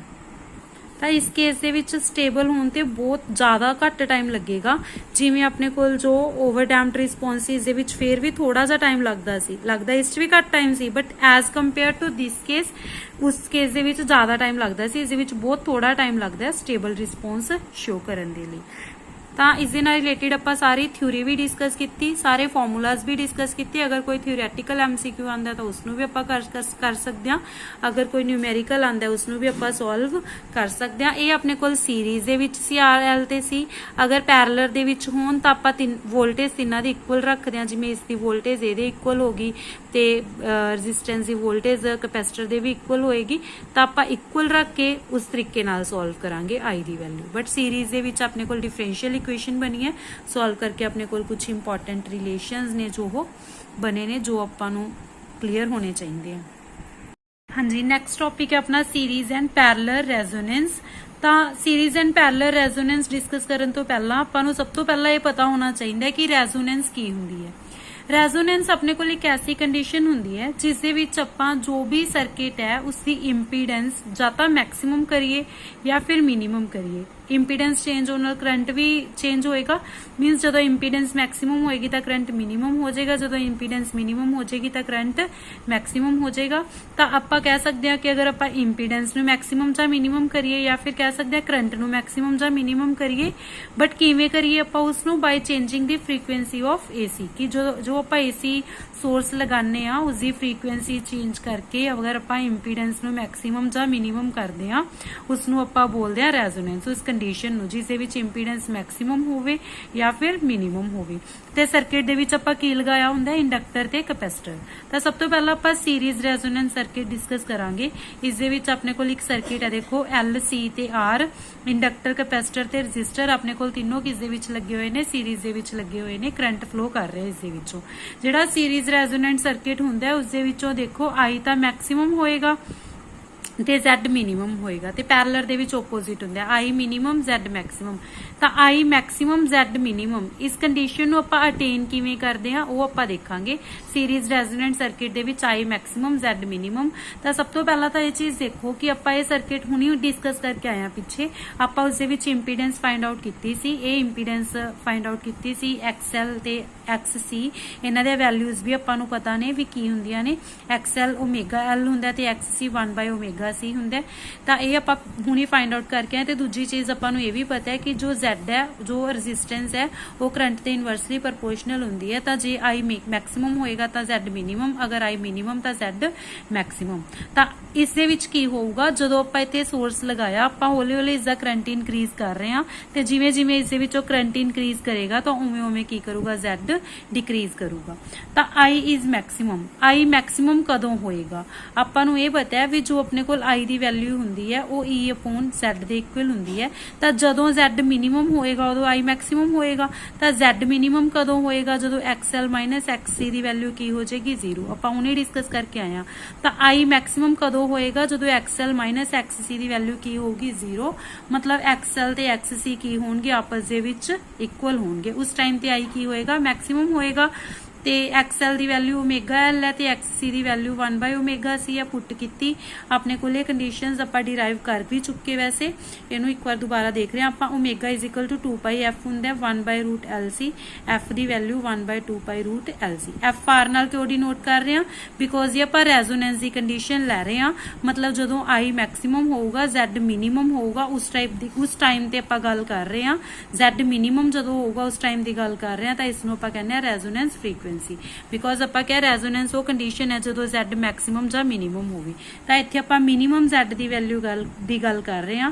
ਤਾਂ ਇਸ ਟਾਈਮ ਤੇ ਜਿਹੜੀ ਫ੍ਰੀਕੁਐਂਸੀ ਹੁੰਦੀ ਹੈ ਉਹਨੂੰ FR ਨਾਲ ਡਿਨੋਟ ਕਰਾਂਗੇ। ਤਾਂ ਉਸ ਟਾਈਮ ਤੇ Z ਕਿੰਨੀ ਹੋਗੀ ਆਪਣੇ ਕੋਲ, ਮਿਨੀਮਮ ਹੋਗੀ, that is Z = R, because XL XC ਕੀ ਹੋ ਗਿਆ, 0। ਤਾਂ ਦੇਖੋ ਆਪਣੇ ਕੋਲ ਕੀ ਹੈ, ਫ੍ਰੀਕੁਐਂਸੀ ਤੇ ਕਰੰਟ ਦੇ ਵਿੱਚ ਅਗਰ ਆਪਾਂ ਗ੍ਰਾਫ ਬਣਾਈਏ ਤਾਂ ਦੇਖੋ ਜਿਵੇਂ ਜਿਵੇਂ ਫ੍ਰੀਕੁਐਂਸੀ ਇਨਕਰੀਜ਼ ਹੋ ਰਹੀ ਹੈ, ਜਿਵੇਂ ਜਿਵੇਂ ਫ੍ਰੀਕੁਐਂਸੀ ਇਨਕਰੀਜ਼ ਹੋ ਰਹੀ ਹੈ, ਜਿਵੇਂ ਜਿਵੇਂ ਫ੍ਰੀਕੁਐਂਸੀ ਇਨਕਰੀਜ਼ ਹੋ ਰਹੀ ਹੈ, ਇੱਕ ਆਪਣੇ ਕੋਲ ਐਸੀ ਫ੍ਰੀਕੁਐਂਸੀ ਦੀ ਵੈਲਿਊ ਆਏਗੀ ਜਿਸ ਨੂੰ ਆਪਾਂ FR ਨਾਲ ਡਿਨੋਟ ਕਰ ਰਹੇ ਹਾਂ। ਉਹ ਵੈਲਿਊ ਐਸੀ ਹੋਏਗੀ ਕਿ ਇਸ ਵੈਲਿਊ ਦੇ ਲਈ ਆਪਣੇ ਕੋਲ ਕਰੰਟ ਕੀ ਹੋਏਗਾ, ਮੈਕਸਿਮਮ ਹੋਏਗਾ। I ਮੈਕਸਿਮਮ ਹੋਏਗਾ ਕਿਸੇ ਰੈਜ਼ੋਨੈਂਟ ਫ੍ਰੀਕੁਐਂਸੀ ਦੇ ਲਈ।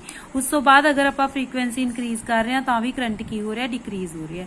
ਮਤਲਬ ਕਰੰਟ ਦੀ ਮੈਕਸਿਮਮ ਵੈਲਿਊ ਅਟੇਨ ਕਰਨ ਦੇ ਲਈ ਫ੍ਰੀਕੁਐਂਸੀ ਕਿੰਨੀ ਰੱਖਣੀ ਪਊਗੀ, 1/2π√LC। ਇਹਦੀ ਰੈਜ਼ੋਨੈਂਟ ਫ੍ਰੀਕੁਐਂਸੀ ਹੈ, ਮੀਨਸ ਆਪਾਂ ਕਰੰਟ ਨੂੰ ਮੈਕਸਿਮਮ ਕਰਨਾ ਹੈ, Z ਨੂੰ ਮਿਨੀਮਮ ਕਰਨਾ ਪਊਗਾ। ਮਿਨੀਮਮ ਕਰਨ ਦੇ ਲਈ ਕੰਡੀਸ਼ਨ ਦੇਖ ਲਈ ਤੇ ਉਹਦੀ ਫ੍ਰੀਕੁਐਂਸੀ ਫ੍ਰੀਕੁਐਂਸੀ ਦੇਖ ਲਈ ਤਾਂ ਇੰਨੀ ਫ੍ਰੀਕੁਐਂਸੀ ਦੇ ਲਈ ਕਰੰਟ ਕੀ ਹੋਊਗਾ ਮੈਕਸਿਮਮ ਹੋਊਗਾ ਤੇ ਰੈਜ਼ੋਨੈਂਸ ਕੰਡੀਸ਼ਨ ਹੈ ਬਿਕੋਜ਼ ਆਪਾਂ ਕਿਹਾ ਸੀ ਕਿ ਆਪਾਂ Z ਨੂੰ ਮਿਨੀਮਮ ਜਾਂ ਮੈਕਸਿਮਮ ਕਰ ਦਿੰਦੇ ਆ ਤੇ ਕੋਰੈਸਪੋਂਡਿੰਗਲੀ ਕਰੰਟ ਮੈਕਸਿਮਮ ਜਾਂ ਮਿਨੀਮਮ ਹੋ ਜਾਂਦੇ ਆ Z minimum current maximum for resonance frequency 1/2π√LC ਤਾਂ ਇਹ ਆਪਣੇ ਕੋਲ ਗ੍ਰਾਫ ਹੈ ਇਸ ਫ੍ਰੀਕੁਐਂਸੀ ਦੇ ਲਈ ਕਰੰਟ ਮੈਕਸਿਮਮ ਆਪਾਂ ਸ਼ੋ ਕੀਤਾ ਤਾਂ ਇਹ ਆਪਣੇ ਕੋਲ ਸੀਰੀਜ਼ ਰੈਜ਼ੋਨੈਂਸ ਦਾ ਗ੍ਰਾਫ ਹੈ ਇਸ ਨੂੰ ਧਿਆਨ ਚ ਰੱਖਣਾ ਤਾਂ ਨੈਕਸਟ ਦੇਖੋ ਆਪਣੇ ਕੋਲ ਪੈਰਲਲ ਰੈਜ਼ੋਨੈਂਸ ਹੈ ਪੈਰਲਲ ਰੈਜ਼ੋਨੈਂਸ ਦੇ ਵਿੱਚ ਆਪਾਂ Z ਨੂੰ ਮੈਕਸਿਮਮ ਕਰਾਂਗੇ ਤਾਂ I ਮਿਨੀਮਮ ਹੋਏਗਾ ਮਤਲਬ ਸੀਰੀਜ਼ ਦੇ ਵਿੱਚ ਕਰੰਟ ਮੈਕਸਿਮਮ ਹੋ ਰਿਹਾ ਸੀ ਇੱਥੇ ਕਰੰਟ ਮਿਨੀਮਮ ਹੋਏਗਾ ਤਾਂ ਦੇਖੋ ਪਹਿਲਾਂ ਆਪਾਂ ਨੇ ਇੰਡਕਟਰ ਤੇ ਕੈਪੈਸਿਟਰ ਨੂੰ ਪੈਰਲਲ ਦੇ ਵਿੱਚ ਲਗਾਇਆ ਹੋਇਆ ਹੈ EMF ਸੋਰਸ ਲਗਾਇਆ EMF ਸੋਰਸ ਤੋਂ ਕਰੰਟ ਸਟਾਰਟ ਹੋਏਗਾ ਇੱਥੇ ਆ ਕੇ ਕਰੰਟ ਦੋ ਪਾਰਟਸ ਦੇ ਵਿੱਚ ਡਿਵਾਈਡ ਹੋਏਗਾ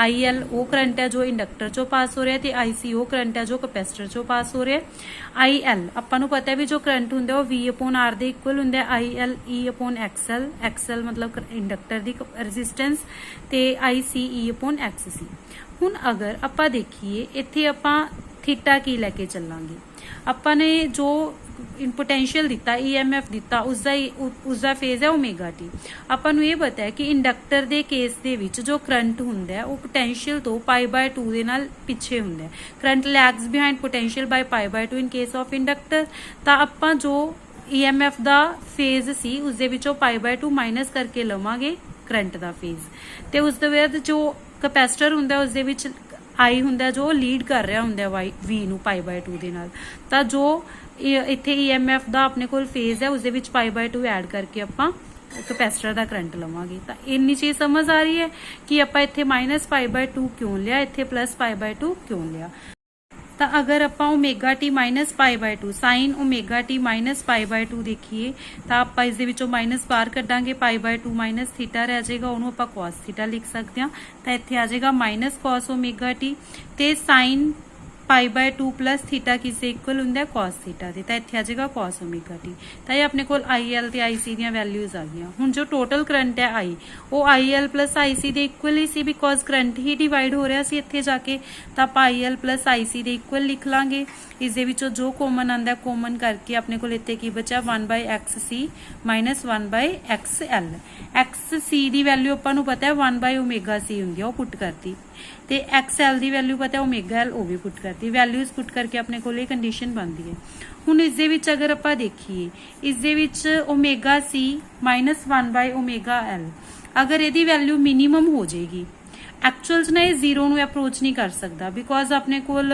ਜੋ ਕੈਪੈਸਿਟਰ ਤੇ ਜੋ ਇੰਡਕਟਰ ਇਹਨਾਂ ਦੀ ਆਪਣੇ ਕੋਲ ਰੈਜ਼ਿਸਟੈਂਸਿਸ ਦੇ ਵਿੱਚ ਰਿਐਕਟੈਂਸਿਸ ਦੇ ਵਿੱਚ ਕੋਈ ਤਾਂ ਡਿਫਰੈਂਸ ਹੋਏਗਾ ਹੀ ਇਹ ਜ਼ੀਰੋ ਨੂੰ ਅਪਰੋਚ ਨਹੀਂ ਇਹ ਜ਼ੀਰੋ ਨਹੀਂ ਹੋ ਸਕਦਾ ਬਟ ਹਾਂ ਜ਼ੀਰੋ ਨੂੰ ਅਪਰੋਚ ਕਰ ਸਕਦਾ ਹੈ ਮਤਲਬ ਬਹੁਤ ਘੱਟ ਸਕਦੀ ਹੈ ਇਹਦੀ ਵੈਲਿਊ ਬਟ ਜ਼ੀਰੋ ਨਹੀਂ ਕਦੇ ਵੀ ਹੋ ਸਕਦੀ ਤਾਂ ਜਦੋਂ ਇਸ ਦੀ ਵੈਲਿਊ ਮਿਨੀਮਮ ਹੋਏਗੀ ਜ਼ੀਰੋ ਨੂੰ ਅਪਰੋਚ ਕਰੇਗੀ ਤਾਂ ਉਸ ਟਾਈਮ ਤੇ ਆਪਣੇ ਕੋਲ ਕਰੰਟ ਵੀ ਕੀ ਹੋਏਗਾ ਮਿਨੀਮਮ ਹੋਏਗਾ ਤਾਂ ਜਦੋਂ ਇਹ ਮਿਨੀਮਮ ਉਦੋਂ ਕਰੰਟ ਮਿਨੀਮਮ ਜਾਂ ਫਿਰ ਆਪਾਂ ਇਹ ਕਹਿ ਸਕਦੇ ਦਿਸ ਅਪਰੋਚਿਸ ਟੂ ਜ਼ੀਰੋ ਤਾਂ ਓਮੇਗਾ C ਤੇ ਓਮੇਗਾ 1/ωL ਇਕੁਅਲ ਹੋਣੇ ਚਾਹੀਦੇ ਨੇ ਤਾਂ ਹੀ ਜ਼ੀਰੋ ਨੂੰ ਅਪਰੋਚ ਕਰੇਗਾ ਅਪਰੋਕਸੀਮੇਟਲੀ ਇਕੁਅਲ ਹੋਣੇ ਚਾਹੀਦੇ ਨੇ ਤਾਂ ਇਹਨੂੰ ਸੋਲਵ ਕੀਤਾ omega square = 1/LC omega = 1/√LC ਤਾਂ ਆਪਣੇ ਕੋਲ ਓਮੇਗਾ 2πf ਹੁੰਦਾ ਆਪਾਂ ਇੱਥੇ ਅਗੇਨ ਰੈਜ਼ੋਨੈਂਸ ਕੰਡੀਸ਼ਨ ਦੀ ਗੱਲ ਕਰ ਰਹੇ ਹਾਂ ਮੀਨਸ ਜਦੋਂ ਵੀ ਆਪਾਂ I ਨੂੰ ਮੈਕਸਿਮਮ ਜਾਂ ਮਿਨੀਮਮ ਕਰਨ ਦੀ ਗੱਲ ਕਰੀਏ ਤਾਂ ਆਪਾਂ ਰੈਜ਼ੋਨੈਂਸ ਕੰਡੀਸ਼ਨ ਹੀ ਕਹਿੰਦੇ ਆ ਬਿਕੋਜ਼ ਜਦੋਂ I ਮਿਨੀਮਮ ਹੋਏਗਾ ਤਾਂ Z ਮੈਕਸਿਮਮ ਹੋਏਗਾ ਆਪਾਂ ਕਿਹਾ ਸੀ ਕਿ ਜੇ Z ਨੂੰ ਮੈਕਸਿਮਮ ਜਾਂ ਮਿਨੀਮਮ ਕਰ ਰਿਹਾ ਉਹ ਰੈਜ਼ੋਨੈਂਸ ਕੰਡੀਸ਼ਨ ਹੈ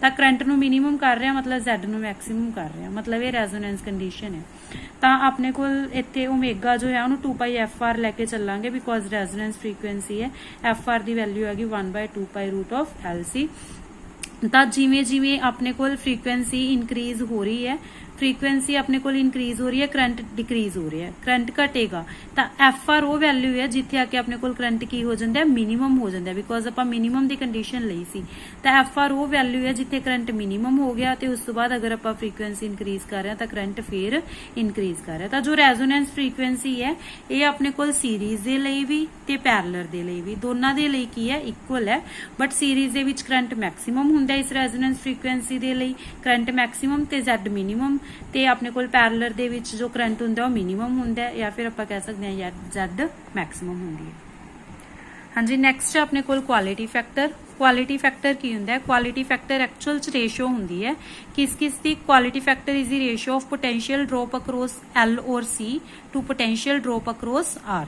ਕਿ ਉੱਪਰ ਤਾਂ ਆਪਾਂ ਰੱਖਾਂਗੇ ਜਾਂ ਤਾਂ ਪੋਟੈਂਸ਼ੀਅਲ ਡ੍ਰੌਪ ਅਕਰੋਸ L ਜਾਂ ਫਿਰ ਰੱਖਾਂਗੇ potential drop across C, inductor ਦੇ ਅਕਰੋਸ ਪੋਟੈਂਸ਼ੀਅਲ ਡ੍ਰੌਪ ਜਾਂ ਫਿਰ ਕੈਪੈਸਿਟਰ ਦੇ ਅਕਰੋਸ ਪੋਟੈਂਸ਼ੀਅਲ ਡ੍ਰੌਪ, ਤੇ ਨੀਚੇ ਆਪਾਂ ਰੱਖਾਂਗੇ potential drop across R।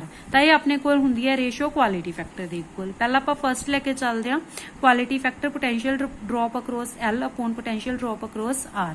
Potential drop across L ਕੀ ਹੋਏਗਾ? ਪੋਟੈਂਸ਼ੀਅਲ ਹੁੰਦਾ V = IR, ਤਾਂ I × R। XL ਆਪਣੇ ਕੋਲ ਇਜ਼ੀ ਰਿਐਕਟੈਂਸ ਹੋਏਗੀ ਇੰਡਕਟਰ ਦੀ, ਤੇ ਆਪਣੇ ਕੋਲ R ਦੀ ਹੋਏਗੀ V = IR। ਵੈਲਿਊਜ਼ ਪੁੱਟ ਕੀਤੀਆਂ, I ਨਾਲ I ਕੱਟ ਗਿਆ। XL ਆਪਣੇ ਕੋਲ ਓਮੇਗਾ L ਦੇ ਇਕੁਅਲ ਹੁੰਦਾ, ਆਪਾਂ ਯੂਜ਼ ਕਰ ਹੀ ਰਹੇ ਹਾਂ, ਤੇ ਓਮੇਗਾ ਆਪਣੇ ਕੋਲ 2πfr।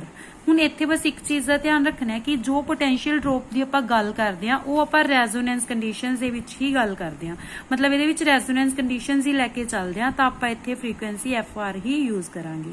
ਤਾਂ ਕੁਆਲਿਟੀ ਫੈਕਟਰ ਹੋ ਗਿਆ 2πfr L/R। ਇਹ ਵੀ ਇੱਕ ਫਾਰਮੂਲਾ ਕੁਆਲਿਟੀ ਫੈਕਟਰ ਦਾ, ਇਹ ਵੀ ਇੱਕ ਫਾਰਮੂਲਾ। ਤੇ ਅਗਰ ਆਪਾਂ ਇੱਥੇ fr ਦੀ ਵੈਲਿਊ ਪੁੱਟ ਕਰ ਦਈਏ 1/2π√LC, ਇੱਥੇ ਪੁੱਟ ਕਰੀਏ ਵੈਲਿਊ ਨੂੰ, ਤਾਂ ਆਪਣੇ ਕੋਲ ਇਹ ਵੀ ਇੱਕ ਫਾਰਮੂਲਾ ਬਣਦਾ ਹੈ ਕੁਆਲਿਟੀ ਫੈਕਟਰ ਦਾ। ਤੇ ਇਹਨੂੰ ਸੋਲਵ ਕਿਵੇਂ ਕੀਤਾ? ਦੇਖੋ L ਨੂੰ ਜਿਵੇਂ ਆਪਾਂ √L ਦਾ ਸਕੁਅਰ ਵੀ ਲਿਖ L ਦੇ ਸਕੁਅਰ ਦਾ ਰੂਟ ਵੀ ਲਿਖ ਸਕਦੇ ਆ ਨਾ, ਬਿਕੋਜ਼ L ਦੇ ਸਕੁਅਰ ਦਾ ਰੂਟ ਅਗਰ ਲਿਖਾਂਗੇ ਤਾਂ ਵੀ ਤਾਂ ਆਪਣੇ ਕੋਲ L ਹੀ ਬਚਿਆ, ਤਾਂ L ਨੂੰ ਆਪਾਂ L ਦੇ ਸਕੁਅਰ ਦਾ ਰੂਟ ਲਿਖ ਲੈਂਦੇ ਆ। ਇੱਕ L ਨਾਲ ਇੱਕ L ਕੱਟ ਜੇ, ਇੱਕ √L ਨਾਲ ਇੱਕ √L ਕੱਟ ਜੇ, ਤੇ ਆਪਣੇ ਕੋਲ ਕੁਆਲਿਟੀ ਫੈਕਟਰ ਦੀ ਵੈਲਿਊ ਕੀ ਬਚ ਜੇਗੀ? 1/R √L/C। ਸਿਮਿਲਰਲੀ ਅਗਰ ਆਪਾਂ ਪੋਟੈਂਸ਼ੀਅਲ ਡ੍ਰੌਪ ਅਕਰੋਸ C ਲੈ ਕੇ ਚੱਲੀਏ ਤਾਂ ਆਪਾਂ ਇੱਥੇ IXC ਲਿਖਾਂਗੇ, ਤੇ ਓਵਰ ਦੇ ਵਿੱਚ IR ਲਵਾਂਗੇ। ਇਹਨੂੰ ਸੋਲਵ ਕੀਤਾ ਬਿਕੋਜ਼ ਆਪਾਂ ਨੂੰ ਪਤਾ ਹੈ XC ਦੀ ਵੈਲਿਊ 1/ωc ਹੁੰਦੀ ਹੈ। ਪੁੱਟ ਕੀਤੀ ਵੈਲਿਊ, ਅਗੇਨ ਆਪਾਂ ਉਵੇਂ ਓਮੇਗਾ ਦੀ ਵੈਲਿਊ 1/2π, ਜੋ ਓਮੇਗਾ ਦੀ ਵੈਲਿਊ ਹੁੰਦੀ ਹੈ, ਓਮੇਗਾ ਦੀ ਵੈਲਿਊ ਹੁੰਦੀ ਹੈ 2πf, ਉਹ ਪੁੱਟ ਕੀਤੀ ਆਪਾਂ ਨੇ। ਤੇ ਇੱਥੇ ਰੈਜ਼ੋਨੈਂਸ ਫ੍ਰੀਕੁਐਂਸੀ ਹੀ ਲੈ ਕੇ ਚੱਲਾਂਗੇ, ਆਪਾਂ ਰੈਜ਼ੋਨੈਂਸ ਕੰਡੀਸ਼ਨਸ ਵਾਲੀ ਹੀ ਗੱਲ ਕਰਦੇ ਹਾਂ ਇੱਥੇ। ਤਾਂ ਅਗੇਨ ਆਪਾਂ fr ਦੀ ਵੈਲਿਊ ਪੁੱਟ ਕੀਤੀ। fr ਕਾਦੇ ਇਕੁਅਲ ਹੁੰਦਾ ਆਪਣੇ ਕੋਲ? 1/2π√LC। ਉਹ ਵੈਲਿਊ ਸਾਰੀਆਂ ਪੁੱਟ ਕੀਤੀਆਂ, ਤਾਂ √LC ਉੱਪਰ ਚਲਾ ਗਿਆ, ਨੀਚੇ RC ਬਚਿਆ। ਫਿਰ ਆਪਾਂ ਇੱਥੇ C ਨੂੰ √C ਦਾ ਹੋਲ ਸਕੁਅਰ ਲਿਖ ਸਕਦੇ, ਇੱਕ ਰੂਟ ਨਾਲ ਇੱਕ C ਕੱਟ ਜੇਗਾ, ਤਾਂ ਇੱਥੇ ਕੀ ਬਚੇਗਾ? 1/R √L/C। 1/R √L/C। ਇੱਥੇ ਵੀ ਆਪਣੇ ਕੋਲ ਕੁਆਲਿਟੀ ਫੈਕਟਰ ਦੀ ਉਹੀ ਵੈਲਿਊ ਆਈ ਸੀ ਇੱਥੇ ਵੀ, ਤਾਂ ਇਹ ਆਪਣੇ ਕੋਲ ਕੁਆਲਿਟੀ ਫੈਕਟਰ ਦਾ ਫਾਰਮੂਲਾ ਹੈ। ਤੇ ਕੁਆਲਿਟੀ ਫੈਕਟਰ ਹੁੰਦਾ ਕੀ ਹੈ? Potential drop across L upon potential drop across R ਔਰ potential drop across C over potential drop across R। ਤਾਂ ਇਹ ਕੁਆਲਿਟੀ ਫੈਕਟਰ ਹੁੰਦਾ ਤੇ ਇਹਦੇ ਫਾਰਮੂਲਾਸ। ਆਈ ਹੋਪ ਅੱਜ ਵਾਲੇ ਸਾਰੇ ਟੌਪਿਕਸ ਤੁਹਾਨੂੰ ਕਲੀਅਰ ਹੋਣਗੇ। ਤੇ ਅਗਰ ਤੁਹਾਨੂੰ ਲੈਕਚਰ ਪਸੰਦ ਆਉਂਦਾ ਤਾਂ ਪਲੀਜ਼ ਇਸ ਵੀਡੀਓ ਨੂੰ ਲਾਈਕ, ਸ਼ੇਅਰ ਐਂਡ ਚੈਨਲ ਨੂੰ ਸਬਸਕ੍ਰਾਈਬ ਜ਼ਰੂਰ ਕਰੋ। Thank you.